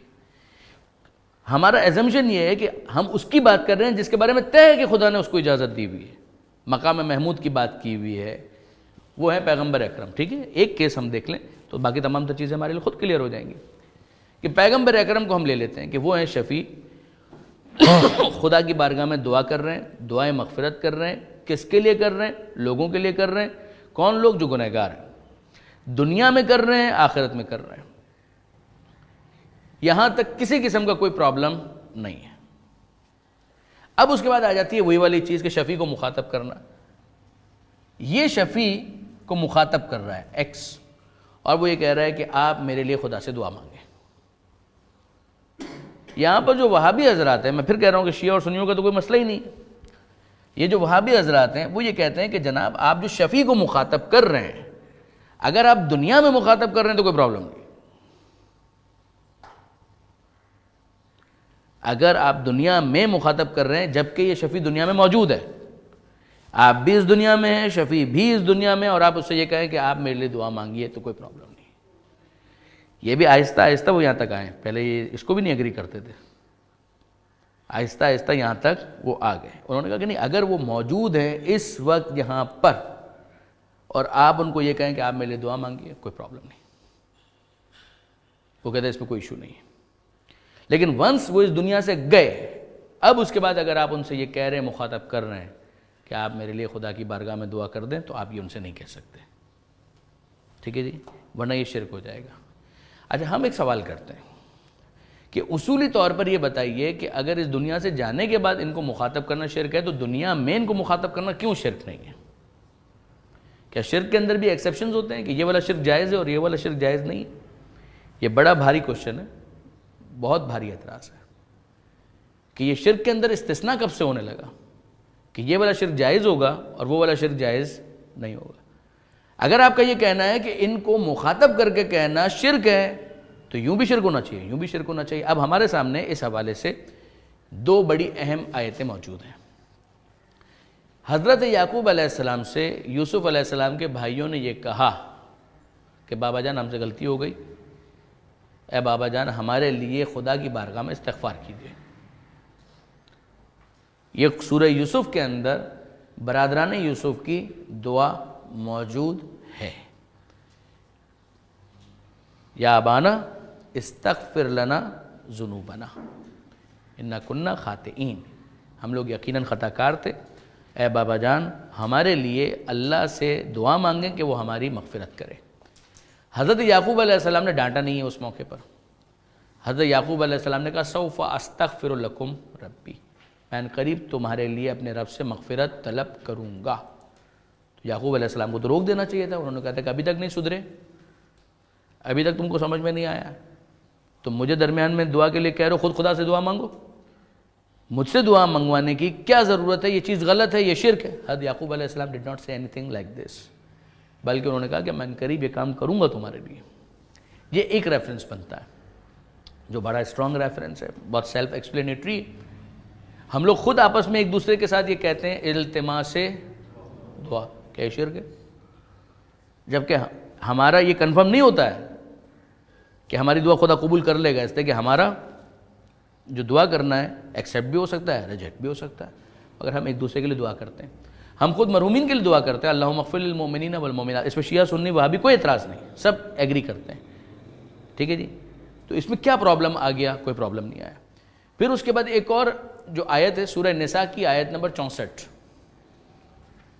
جس کے اندر یہ ہے کہ وَلَوْ أَنَّهُمْ إِذ ظَلَمُوا أَنفُسَهُمْ جَاءُوكَ فَاسْتَغْفَرُوا اللَّهَ وَاسْتَغْفَرَ لَهُمُ الرَّسُولُ لَوَجَدُوا اللَّهَ تَوَّابًا رَحِيمًا۔ کہ خدا یہ کہہ رہا ہے کہ کاش انہوں نے ایسا کیا ہوتا، اِذ ظَلَمُوا أَنفُسَهُمْ، جب انہوں نے اپنے نفسوں پر ظلم کیا، گناہ کیا، جاؤکا اے حبیب یہ آپ کے پاس آتے۔ کون کہہ رہا ہے یہ؟ خدا۔ جاؤکا آپ کے پاس آتے، فاستغفر اللہ پھر اللہ سے استغفار کرتے، واستغفر لہم الرسول اور رسول بھی ان کے لیے استغفار کرتے۔ یہ جو جملہ ہے واستغفر لہم الرسول، رسول بھی ان کے لیے استغفار کرتے، یہ ڈیسائسو ہے۔ لوجد اللہ توابا رحیمہ، تو یہ اللہ کو توبہ قبول کرنے والا اور رحم کرنے والا پاتے۔ اس آیت کے اندر پروردگار عالم نے میکانزم سجیسٹ کیا کہ اگر گناہ ہو جائے تو آؤ رسول کے پاس، پھر اللہ سے استغفار کرو، اللہ کا رسول بھی تمہارے لیے استغفار کرے تو تم تو اللہ کو توبہ قبول کرنے والا اور رحم کرنے والا پاؤ گے۔ یہ وہ آیت ہے کہ جس کو ڈاکٹر تیجانی، بہت مشہور نام ہے، انہوں نے اہل بیت حلال مشکلات، ان کی ایک کتاب ہے، اردو ترجمہ اس کا ہو چکا ہے، انگلش ٹرانسلیشن بھی اس کا ہے، اس کے اندر انہوں نے اپنا ایک واقعہ خود لکھا ہے اس کے اندر کہ ایک وہابی عالم تھے، ان کے سامنے یہ ڈسکشن ہو رہا تھا اور انہوں نے یہ کہا کہ اگر میں قرآن کی آیت پیش کر دوں پیغمبر اکرم کے وسیلہ ہونے کے لیے، پھر قبول کریں گے آپ؟ تو کون سی آیت؟ کا یہ والی آیت، یہی آیت انہوں نے پیش کی وہاں پر، وہ لاجواب ہو گیا تھا۔ پھر اس نے کہا تھا کہ نہیں، یہ جو آیت ہے نا یہ تو پیغمبر کی زندگی کے لیے، زندگی کے بعد شرک ہو جائے گا۔ یہ کیا بات ہوئی؟ یعنی آپ شرک کے اندر یہ کہنا چاہ رہے ہیں کہ دو چیزیں ہوتی ہیں، ایک شرک جائز ہوتا ہے، ایک شرک ناجائز ہوتا ہے۔ کسی زندہ کو خدا کے ساتھ شریک کیا جا سکتا ہے، مردہ کو خدا کے ساتھ شریک نہیں کیا جا سکتا، کہ یہ مطلب ہے آپ کا؟ آیت تو آج بھی موجود ہے قرآن مجید کے اندر، آج بھی یہی کہہ رہی ہے کہ اگر تم لوگ گناہ کرو، اگر ان لوگوں نے یہ کیا ہوتا، کاش کہ گناہ کرنے کے بعد یہ آتے، میکانزم تو سجیسٹ کر دیے،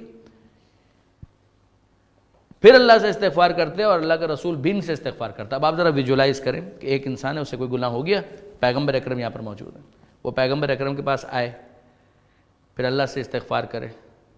پیغمبر کیسے اس کے لیے استغفار کریں گے؟ یہ ان کو بولے گا نا کہ اللہ کے رسول مجھ سے غلطی ہو گئی ہے، میں آپ سے گزارش کرتا ہوں آپ مجھے اپنی دعاؤں میں یاد رکھیے، اللہ سے میرے لیے استغفار کیجیے۔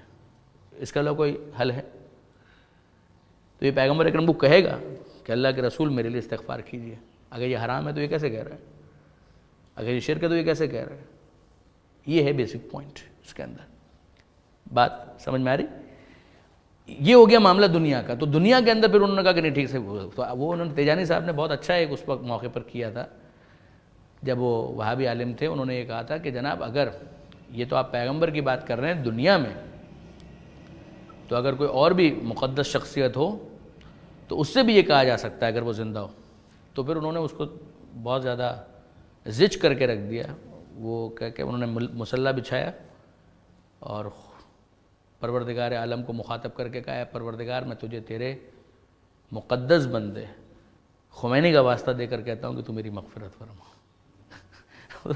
بالکل ان کو زج کر کے رکھ دیا تھا، وہ پہ چلے گئے تھے وہاں سے. لیکن ہم اس وقت جو ایک پرنسپل ہے جو بات سمجھنا چاہ رہے ہیں وہ یہ کہ یہ گنہگار ان کو مخاطب کرے. یہ کہتے ہیں اگر یہ شفیع زندہ ہے تو کوئی ایشو نہیں ہے. کلیئر ہو گئی بات؟ اور اگر یہ شفیع اس دنیا سے چلا گیا تو پرابلم ہے. ہم یہ کہتے ہیں کہ جناب علی یہ شفیع اگر اس دنیا سے چلا بھی گیا تو بھی اس کو مخاطب کرنا شرک تو ہو ہی نہیں سکتا. جیسے کہ شرک کے اندر استثناء نہیں ہوتا کہ یہ والا شرک جائز ہے وہ والا شرک جائز نہیں ہے. ٹھیک ہے جی، ایک بات تو یہ یاد رکھیے گا. دوسری چیز ہم یہ کہتے ہیں کہ جناب علی یہی جن کو شفیع بنایا گیا ان میں شہداء بھی شامل ہیں. ان شہداء کے لیے تو قرآن مجید نص کے ساتھ یہ کہہ رہا ہے کہ ان کو مردہ مت سمجھو، ان کو مردہ مت کہو. تو پھر ان کو مخاطب کرنا کیسے شرک ہو جائے گا آپ کی دانش میں؟ ان کو مخاطب کرنے میں تو کوئی پرابلم ہونا ہی نہیں چاہیے.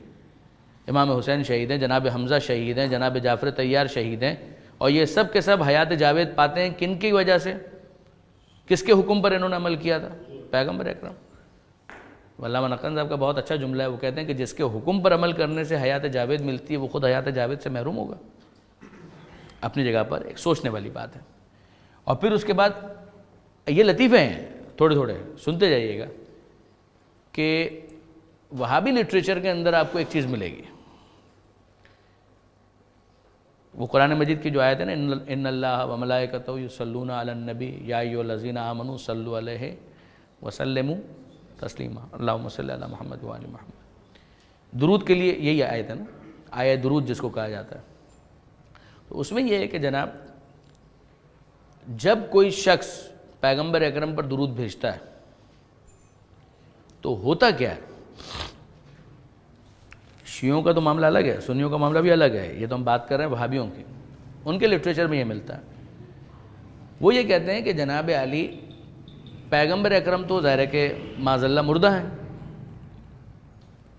تو ہوتا یہ ہے کہ اگر کوئی سلام کرے پیغمبر اکرم کو، درود بھیجے، درود میں یہی ہے صلو علیہ وسلموا تسلیما، جس کے لیے پھر وہ ہمارے جو بریلوی حضرات ہیں وہ کہتے ہیں الصلاۃ والسلام علیک یا رسول اللہ. ٹھیک. تو وہ یہ کہتے ہیں کہ جناب پیغمبر اکرم کے جسم سے ان کی روح الگ ہے.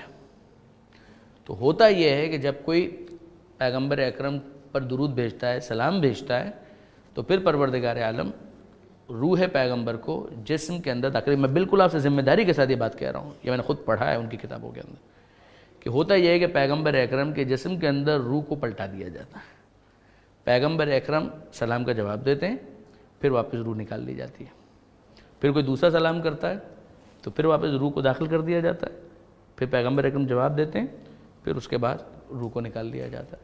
پھر تھرڈ آتا ہے، وہ سلام کرتا ہے تو پھر پیغمبر اکرم کے جسم میں روح داخل ہوتی ہے، وہ جواب دیتے ہیں، اور پھر اس کے بعد روح نکال دی جاتی ہے.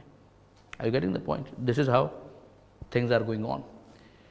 واقعی میں نے سوچا کبھی کہ روزانہ کتنے افراد ہیں جو پیغمبر اکرم کو سلام کرتے ہیں.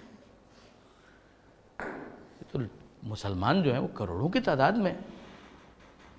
اب شیعوں کے اندر آپ دیکھیے تو یہ تسبیح کرنا، درود کی، یہ تو بڑا کامن ایک فیکٹر ہے، درود و سلام. سنیوں کے اندر اگر آپ دیکھیں تو کتنے درویش ایسے ہیں کہ جو درود اور سلام ہی کیے جا رہے ہیں اور کچھ کرتے ہی نہیں، وہ یہی کام کر رہے ہیں. تو اب اس کے بعد تو پروردگار عالم نے فیصلہ کیا ہوگا کہ فرشتوں کو کہ یہ کہہ دیا ہوگا کہ اب روح نکالنے کی ضرورت نہیں، اندر ہی رہنے دو. جیسے کہ بار بار نکالنا، بار بار ڈالنا ضرورت نہیں ہے. جیسے کہ مسلسل سلام کرنے والے تو سلام کیے جا رہے ہیں، تو اب یہ کام کرنا چھوڑ دیا جائے اور وہ جو روح ہے اس کو اندر ہی رہنے دیا جائے تو مسئلہ پھر بھی حل ہو جائے گا اس کے اندر. ان فیکٹ یہ ساری چیزیں جو ہے نا یہ مضحکہ خیز بن جاتی ہیں، اس طرح کے جو کانسیپٹس ہیں. اگر لکھے پہ موجود ہے، آپ چیک کریں گے تو آپ کو ملے گا یہ ساری چیزیں. آئیے ذرا سا اس کے اندر ان آیتوں کو دیکھیں کہ جو انہوں نے پیش کی ہیں. یہ فرماتے ہیں کہ اس کے جواب میں کہنا چاہیے 8ویں صدی ہجری تک شفاعت کی مشروعیت کا مطلب ہوتا ہے اس کا شرعاً درست ہونا، پر مسلمانوں کے درمیان اتفاق نظر تھا، لیکن 8ویں صدی کے آدھے حصے کے بعد چند گنے چنے افراد اس کی مخالفت میں اٹھے اور انہوں نے اسے ناجائز قرار دے دیا، جبکہ قرآن مجید کی آیات، معتبر احادیث نبوی صلی اللہ علیہ وآلہ وسلم اور مسلمین کی مسلسل سیرت اس کے جائز ہونے کے گواہ ہیں، کیونکہ شفاعت کرنے والوں کی شفاعت در حقیقت ان کی وہی دعا ہے۔ یہ امپورٹنٹ ہے جملہ، اس جملے کو ذرا مارک کیجئے گا۔ شفاعت کرنے والوں کی شفاعت در حقیقت ان کی وہی دعا ہے جو وہ افراد کے حق میں کرتے ہیں، اور مومنین سے دعا کی درخواست کرنا کسی شک و شبے کے بغیر ایک جائز اور احسن کام ہے، چہ جائے کہ پیغمبر اکرم صلی اللہ علیہ وآلہ وسلم سے دعا کی درخواست کرنا، یعنی جب ہم ایک دوسرے سے دعا کی التماس کر سکتے ہیں تو پیغمبر اکرم سے دعا کی التماس کیوں نہیں کر سکتے؟ پیغمبر اکرم سے نقل کی گئی ابن عباس کی ایک حدیث اس بات کی روشن دلیل ہے کہ مومن کی شفاعت دوسرے لوگوں کے حق میں اس کی دعا ہے۔ ذرا دیکھیے یہ، ما من رجل مسلم یموت، جب کوئی مسلمان مر جائے، فیقوم علی جنازتہ 40 رجالا، اور 40 افراد اس کے جنازے میں شریک ہوں، لا یشرکون باللہ شیئا، جو اللہ کے ساتھ کسی کو شریک قرار نہ دیتے ہوں، تو ہوگا کیا؟ الا شفعہم اللہ فیہ، اللہ ان کی شفاعت اس مرحوم کے حق میں قبول کرے گا، یعنی اگر وہ اس قابل ہوا خدا قبول کرے گا ان کی شفاعت کو، یعنی ان کی دعائے مغفرت کو ان کے لیے قبول کرے گا، کیونکہ یہ بات مسلم ہے۔ یہ صحیح مسلم کی یہ حدیث ہے، یہ صحیح مسلم کی یہ حدیث ہے۔ نصر الاشتہادی صاحب کا نام سنا ہے؟ آپ لوگوں نے تو سنا ہوگا، آپ نے بھی نہیں سنا ہے؟ نصر الاشتہادی صاحب کا نام، ہاں، نثر میں نظم کرتے تھے وہ، یوٹیوب پر ان کی اسپیچز ہیں، سنیے گا، مزہ آئے گا آپ کو، بڑے عمدہ خطیب تھے، بڑے اچھے مقرر تھے، قافیوں کو ملانا اور کیا ان کا ایک انداز ہوا کرتا تھا۔ تو وہ ایک جملہ کہا کرتے تھے کہ جو صحیح مسلم کی بھی بات نہ مانے پھر وہ صحیح مسلم کیسے ہو سکتا ہے؟ عذرائے تفنن وہ اس طرح سے کہا کرتے تھے۔ تو یہ صحیح مسلم کی روایت، کیونکہ یہ بات مسلم ہے کہ نماز جنازہ کے دوران 40 مومنین کی شفاعت اس میت کے حق میں ان کی دعا کے سوا کچھ اور نہیں ہے۔ دوسری مثال دے رہے ہیں، تاریخ کی ورگردانی سے معلوم ہوتا ہے کہ پیغمبر اسلام صلی اللہ علیہ وآلہ وسلم کے صحابی حضرت کی زندگی میں آپ سے شفاعت کی درخواست کرتے تھے۔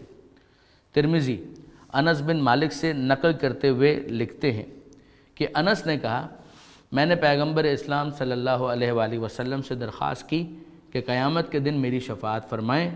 پیغمبر نے فرمایا، ایسا ہی کروں گا۔ میں نے عرض کی، آپ کو قیامت کے دن کہاں پاؤں گا؟ آپ نے فرمایا، پل صراط کے کنارے۔ نیچے اگر آپ دیکھیں تو حاشیے کے اندر اس کی عربی عبارت بھی موجود ہے، سألت النبی ان یشفع لی یوم القیامہ، کہ میں نے اللہ کے رسول سے سوال کیا کہ آپ قیامت کے دن میری شفاعت کیجیے گا۔ فقال انا فاعل، کہا کہ میں کروں گا۔ قلت فأین اطلبک، میں آپ کو کہاں پاؤں گا؟ فقال علی الصراط، تو انہوں نے کہا کہ میں تمہیں صراط پل صراط کے پاس ملوں گا۔ یہ صحیح ترمذی کی روایت ہے، اور اس کا باب ہے ما جاء فی شان الصراط۔ ابھی جو ہم نے ڈسکس کیا جناب یعقوب علیہ السلام کا کیس، اس کے اندر بھی یہی ہے، اسی کی انہوں نے مثال دی ہے سورہ یوسف کی آیت نمبر 97 کہ یا ابانا استغفر لنا ذنوبنا انا کننا خاطئین قال سوف استغفر لکم ربی، کہ برادران یوسف نے کہا کہ بابا جان ہمارے لیے دعا کیجئے، ہماری مغفرت کی دعا کیجئے، ہم نے گناہ کیا ہے۔ تو حضرت یعقوب علیہ السلام نے کہا سوف استغفر لکم ربی۔ دوسری جو مثال انہوں نے قرآن سے دی ہے وہ بھی ہم نے ڈسکس کی کہ وَلَوْ أَنَّهُمْ إِذْ ظَلَمُوا أَنفُسَهُمْ جَاءُوكَ، یہ جاؤکا بہت امپورٹنٹ ہے کہ کاش انہوں نے یہ کیا ہوتا اپنے نفس پر ظلم کرنے کے بعد کہ وہ آپ کے پاس آتے، فَاسْتَغْفَرُ اللَّهَ، پھر اللہ سے استغفار کرتے، وَاسْتَغْفَرَ لَهُمُ الرَّسُولُ، اور اللہ کے رسول بھی ان کے لیے استغفار کرتے، لوجد اللہ تواب الرحیمہ۔ جاؤ کا بہت امپورٹنٹ ہے، استغفر لہم الرسول اس کے اندر بہت امپورٹنٹ ہے۔ اسی طرح سے تیسری جو مثال ہے جو ہم نے ڈسکس نہیں کی تھی وہ منافقین کے بارے میں ہے، اور وہ کیا ہے؟ وَإِذَا قِيلَ لَهُمْ، جب ان سے یہ کہا جاتا ہے منافقین سے، تعالوا آ جاؤ، یستغفر لکم رسول اللہ، تاکہ اللہ کے رسول تمہارے لیے استغفار کریں، لووا رؤوسہم، تو وہ اپنے سر پھرا لیتے ہیں، یعنی یوں کرنے لگتے ہیں، اپنے سروں کو گردش دینے لگتے ہیں، استہزاء کرتے ہیں، مذاق اڑانے لگتے ہیں۔ وَرَأَيْتَهُمْ، اور تم دیکھتے ہو ان کو، یسدون وَهُمْ مُسْتَكْبِرُونَ، کہ تکبر کی بنا پر وہ منہ موڑ لیتے ہیں۔ تو انٹرسٹنگ یہ ہے، جو واقعاً یاد رکھنے والی بات ہے، کہ قرآن مجید نے پیغمبر اکرم کے دعائے مغفرت سے منہ موڑنے والوں کو منافقین اور مستکبرین سے تعبیر کیا، یہ تکبر کرنے والے۔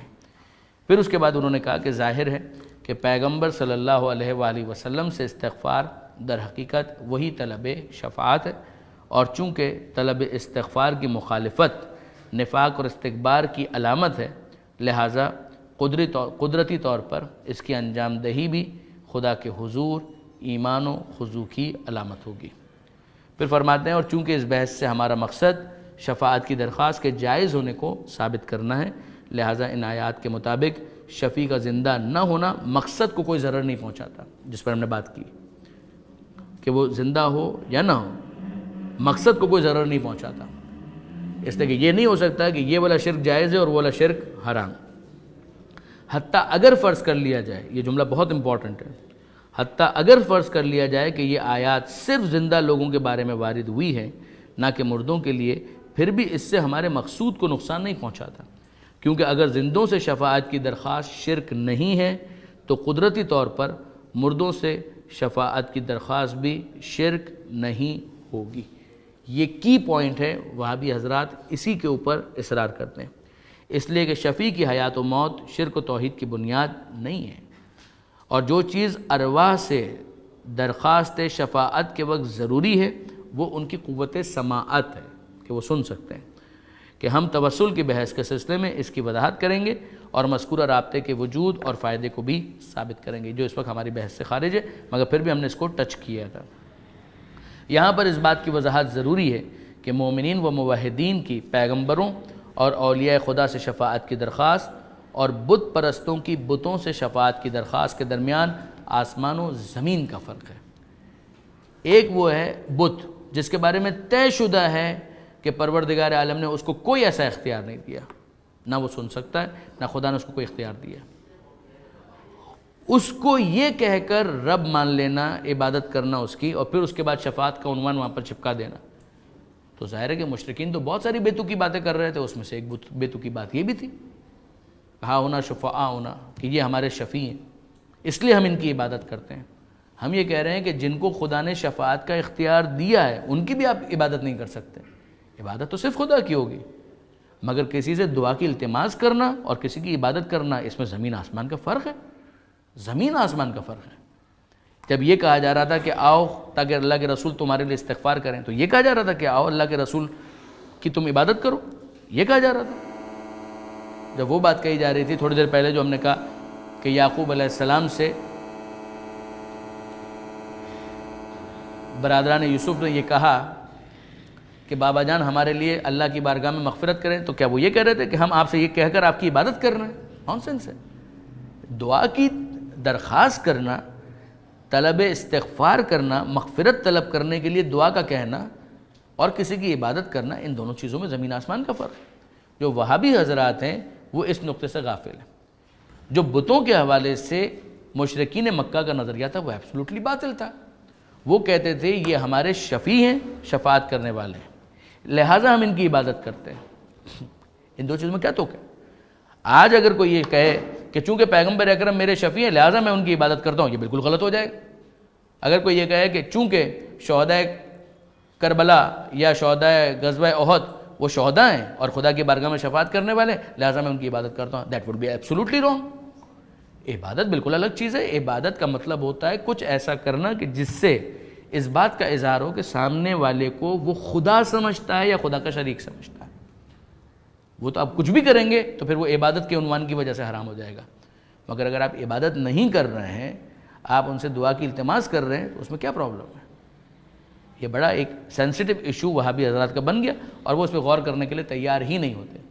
یعنی اس کے اوپر واقعاً ہمیں یہ شکوہ کرنا پڑتا ہے کہ بہت سطحی نظر ہے جس طرح سے خوارج کی ہوتی ہے، خارجیوں کی ہوتی ہے. جس طرح خوارج ہیں، نہ سوچنے سمجھنے کی صلاحیت نہیں ہوتی ہے، نہ غور کرنے کے لیے وہ تیار ہوتے ہیں، اور بس ایک تلوار نکال لو اور آنکھ پھوڑ دو اور گردن کاٹ دو اور یہ کر دو اور وہ کر دو. یہ ان کا انداز یہاں پر ہمیں نظر آتا ہے. جو بدقسمتی، پھر ان میں سے جو افراد سوچنے لگتے ہیں، سمجھنے لگتے ہیں، غور کرنے لگتے ہیں، ان کو سمجھ میں آ جاتا ہے، تو پھر اس کے بعد وہ اس کو ترک کر دیتے ہیں. ہیں بہت سے افراد جنہوں نے وہابیت کو ترک کر دیا، ایسے افراد ہیں، مستبصر ہوئے.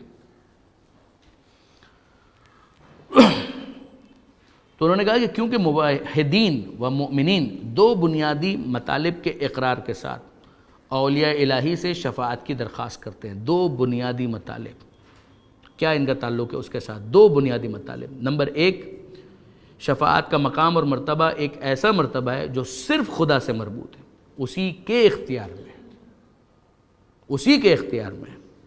وہ کسی کو اگر اذن دے تب یہ اختیار دوسرے کے پاس آتا ہے، ورنہ یہ اختیار صرف اور صرف پروردگار کا ہے. بالکل ایگریڈ. من ذا الذی یشفع عندہ الا باذنہ. کون ہے جو خدا کی بارگاہ میں شفاعت کرے مگر وہ کہ جسے خدا خود اس بات کی اجازت دے.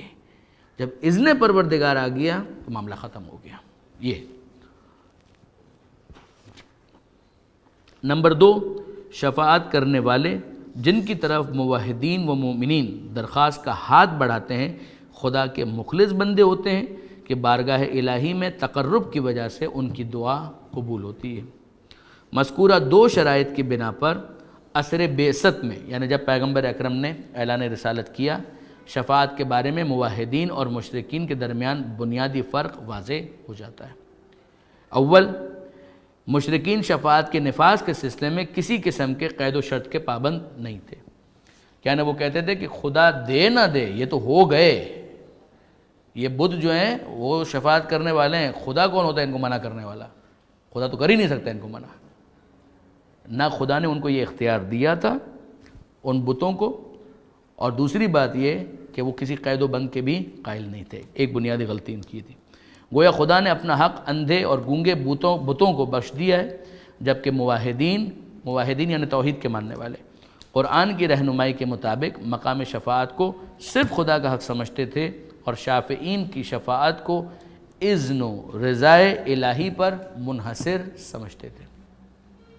دوسرے یہ کہ عصر پیغمبر صلی اللہ علیہ وآلہ وسلم کے مشرکین اپنے ہاتھ سے بنائے ہوئے بتوں کو رب کہتے تھے، الہ کہتے تھے، اور اب الہ کا مطلب خدا، رب یعنی پالنے والا، اور اپنی حماقت و بے وقوفی کی وجہ سے تصور کرتے تھے کہ یہ بے جان موجودات ربوبیت اور الوہیت کے ایک حصے کے مالک ہیں، جبکہ موحدین و مؤمنین پیغمبروں اور اماموں کو خدا کے مقرب بندے سمجھتے ہیں.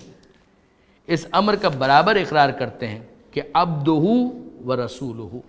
ہم تشہد کے اندر کیا پڑھتے ہیں؟ اشہد ان محمدً عبدہ و رسولہ.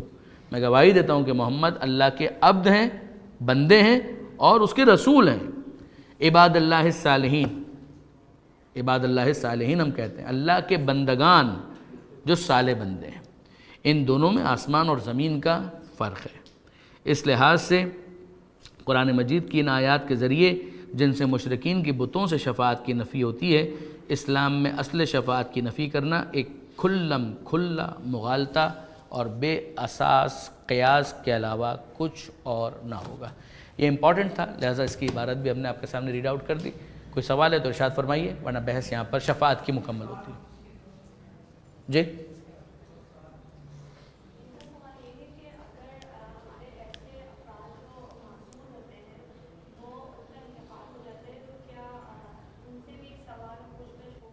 معذور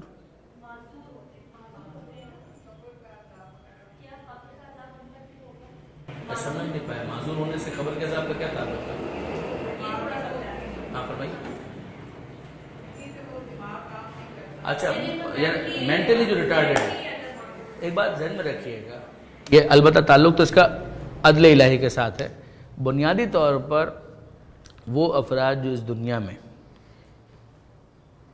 ان کے اوپر کچھ ہیں شرائط تکلیف، یہ جو ہے نا نماز پڑھنا ضروری ہے، روزہ رکھنا ضروری ہے، یا مثلا ان حج کرنا ضروری ہے وغیرہ، اس کے اندر کچھ چیزیں ہیں جن کو کہا جاتا ہے شرائط تکلیف.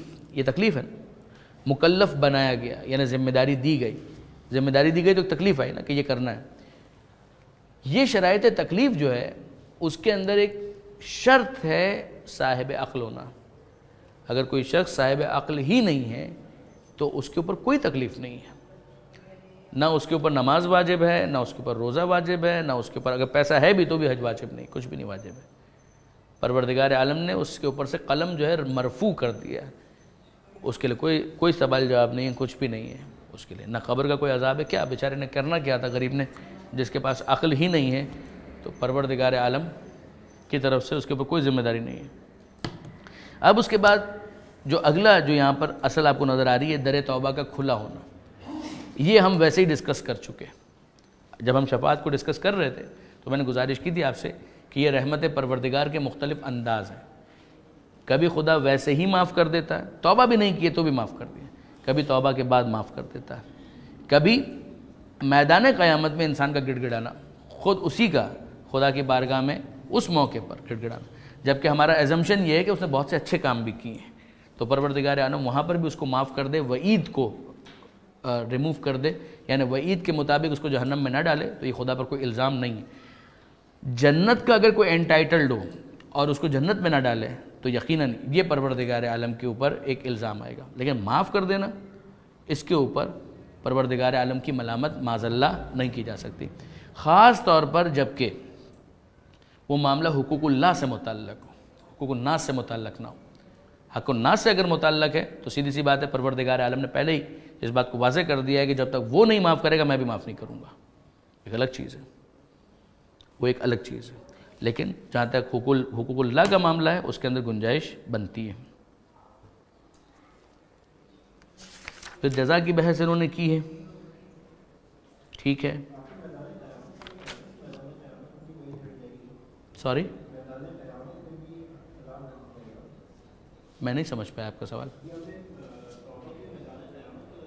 ہاں وہاں پر بھی ہو سکتی ہے. پروردگار عالم ایگزیکٹلی میں یہ آپ سے گزارش کر رہا ہوں کہ ایک تو وہ توبہ ہے جو اس دنیا کے اندر کی گئی، اس کا تو خدا نے کنڈیشنز کے ساتھ وعدہ کر لیا ہے، ٹھیک ہے نا. اس دنیا کے اندر پروردگار عالم نے وعدہ کر لیا ہے کہ اگر کوئی جینون توبہ کرے گا تو وہ تو پروردگار عالم قبول کر لے گا، ٹھیک ہے. لیکن اب آئیے اس کیس کے اندر کہ جہاں پروردگار عالم نے وعدہ نہیں کیا، پروردگار عالم اس نے توبہ ہی نہیں کی اس دنیا کے اندر، کیا اس کے گناہ معاف ہو سکتا ہے؟ بالکل ہو سکتا ہے، پھر بھی معاف ہو سکتا ہے. ایک وہ توبہ ہے، دیکھیے اب ذرا سا اس کے اوپر آئیے قرآن مجید کی ایک آیت سنیے. انما التوبۃ علی اللہ للذین یعملون السوء بجہالۃ ثم یتوبون من قریب. توبہ تو بس اس کی قبول کرنا اللہ پر ضروری ہے.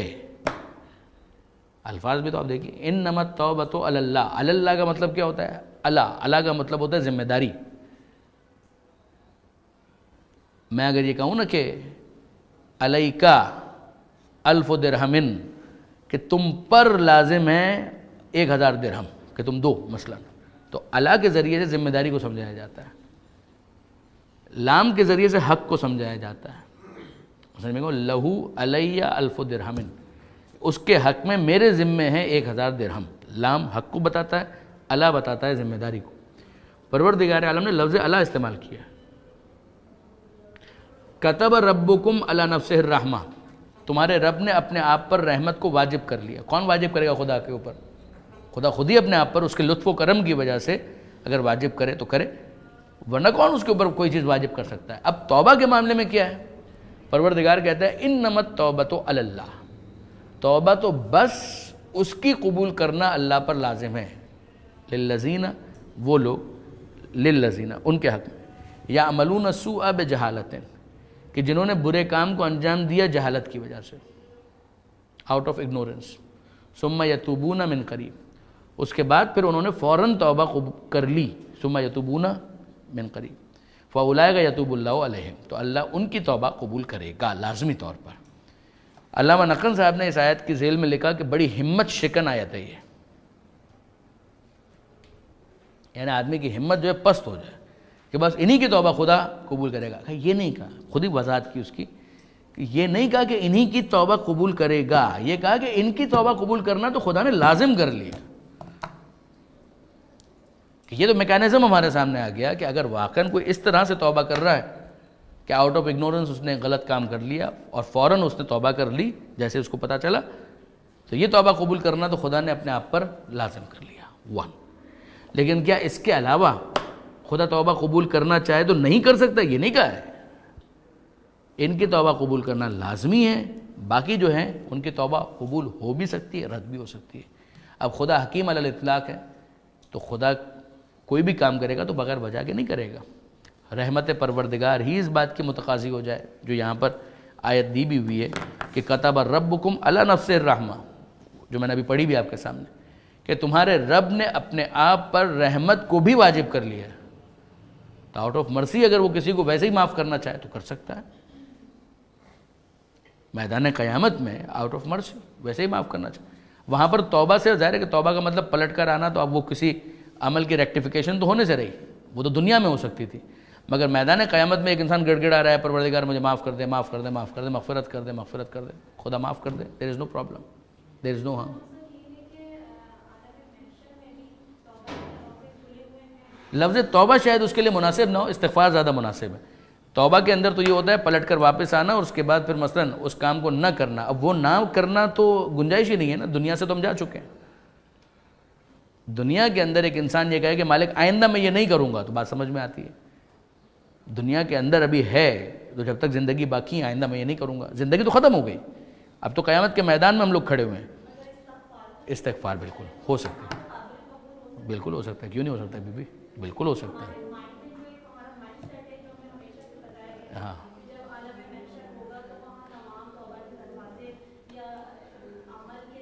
عمل کا دروازہ تو بند ہو گیا بی بی، بالکل صحیح بات ہے، توبہ کا دروازہ بھی بند ہو گیا۔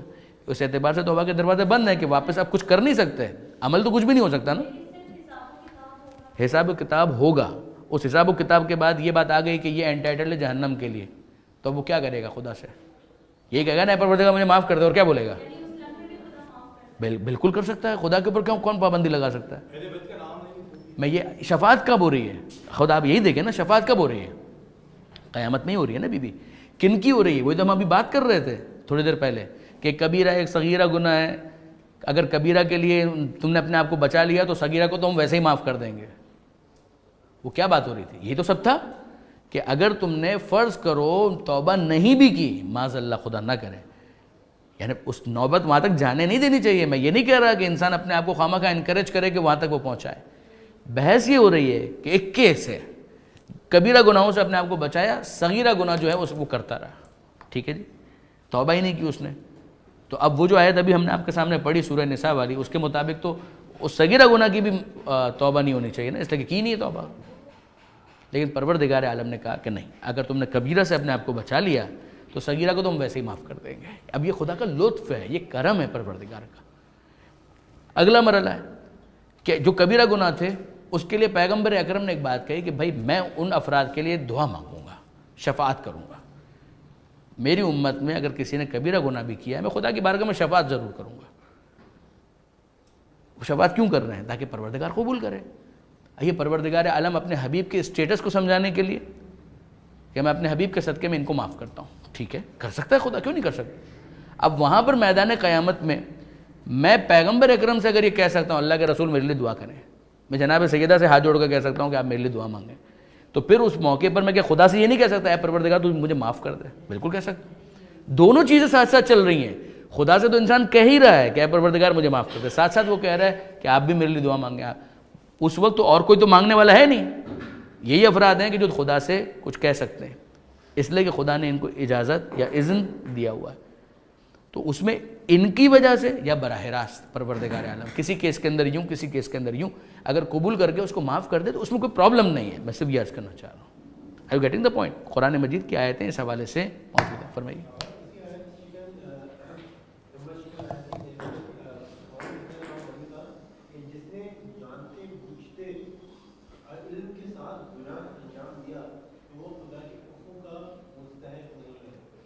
کس کا مستحق نہیں ہے؟ عفو درگزر کا نہیں، یہ جملہ نہیں ہے وہاں پر. جملہ جو ہے واپس سنیے گا، انما التوبۃ، توبہ تو بس اس کی قبول کرنا اللہ، اللہ پر ضروری ہے، للذین یعملون السوء بجہالۃ، جس نے عمل بد کیا جہالت کی وجہ سے، نہ جاننے کی وجہ سے، ثم یتوبون من قریب، اس کے بعد پھر فوراً توبہ کر لی. اس کا نتیجہ آپ یہ نکالتے ہیں کہ پھر اس کا مطلب کیا ہوا کہ جنہوں نے نوئنگلی کسی گناہ کے کام کو انجام دیا اس کا کیا ہوگا؟ جواب یہی ہے کہ اس کی توبہ قبول کرنا خدا کے اوپر ضروری نہیں ہے، ضروری نہیں ہے. اب اگر خدا اس کی توبہ قبول کر رہا ہے تو پھر آؤٹ آف مرسی ہے. یہ پروردگار عالم کا توبہ قبول کرنا اپنی رحمت کی وجہ سے، وہ رحمت کا تو بہت ہی اعلیٰ درجہ ہے کہ جس کے اندر خدا نے پہلے اناؤنس کر دیا کہ یوں کر لو تو میں توبہ قبول کرنے کو گارنٹیڈ کرتا ہوں، یہیں پر تم کو ضمانت دیتا ہوں کہ میں توبہ قبول کر لوں گا تمہاری. مگر اسی سورہ نساء کے اندر وہ آیت بھی تو ہے جو ہم نے پہلے ڈسکس کی تھی کہ ان تجتنبوا کبائر ما تنہون عنہ نکفر عنکم سیئاتکم، کہ اگر تم اپنے آپ کو کبیرہ گناہوں سے بچا لو تو صغیرہ کو تو ہم ویسے ہی اگنور کر دیں گے. یہ کیا ہوا؟ توبہ کے بعد تو کبیرہ بھی معاف ہو جاتا ہے. یہ جو کہا گیا کہ کبیرہ سے اپنے آپ کو بچا لو تو صغیرہ کو تو ہم ویسے ہی معاف کر دیں گے، یہ کیا ہوا؟ یہ وہی رحمت کا اظہار ہے اس کے اندر. ٹھیک ہے جی، اس غریب کا رہے گا ہم سوال اس کے اندر. پھر آتے ہیں آپ کی طرف. جی، یہ شفاعت کی ہم نے بات کی اور توبہ کی بات کی، تو دنیا اور میدان قیامت کی بات ہے.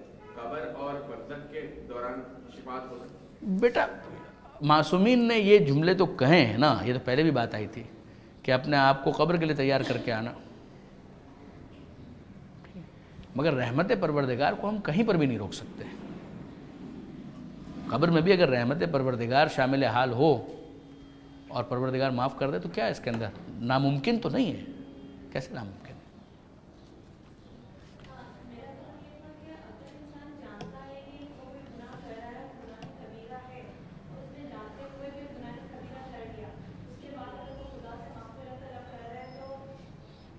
تو بالکل کرے گا انشاءاللہ.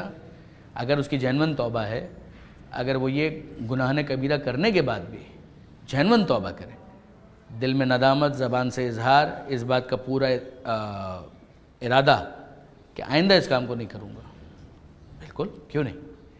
بی بی یہ بات ذہن میں رکھیے گا، آپ میں سے جو صاحب اولاد ہیں، آپ لوگ کیا کرتے ہیں اپنے بچوں کے ساتھ؟ آپ ان کو چلنا سکھاتے ہیں، وہ بچہ گرنے لگتا ہے تو آپ کیا کرتے ہیں؟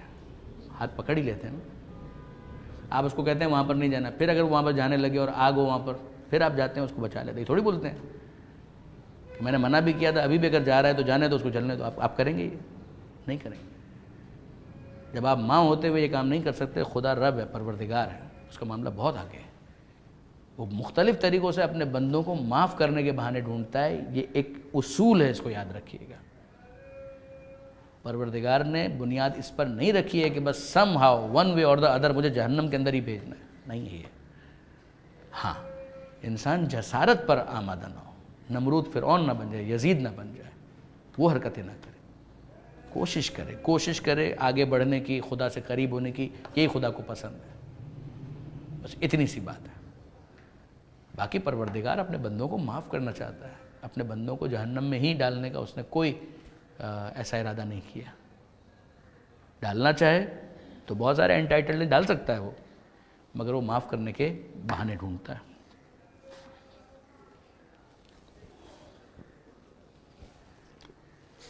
اب اس کے بعد میرے خیال میں نیکسٹ سیشن جو ہے وہ پہلا 1 گھنٹہ جو ہے اسی کے اندر یہ کمپلیٹ ہو جائے گا. تو اس کے بعد اگر آپ لوگوں کے کچھ سوالات ہوں اور کوئی چیز ڈسکس کرنی ہو تو بتائیے گا انشاءاللہ، ورنہ نیکسٹ ٹائم یہ تو کمپلیٹ ہو جائے گا، پہلے سیشن میں ہی کمپلیٹ ہو جائے گا. ٹھیک ہے جی. وآخر دعوانا ان الحمدللہ رب العالمین.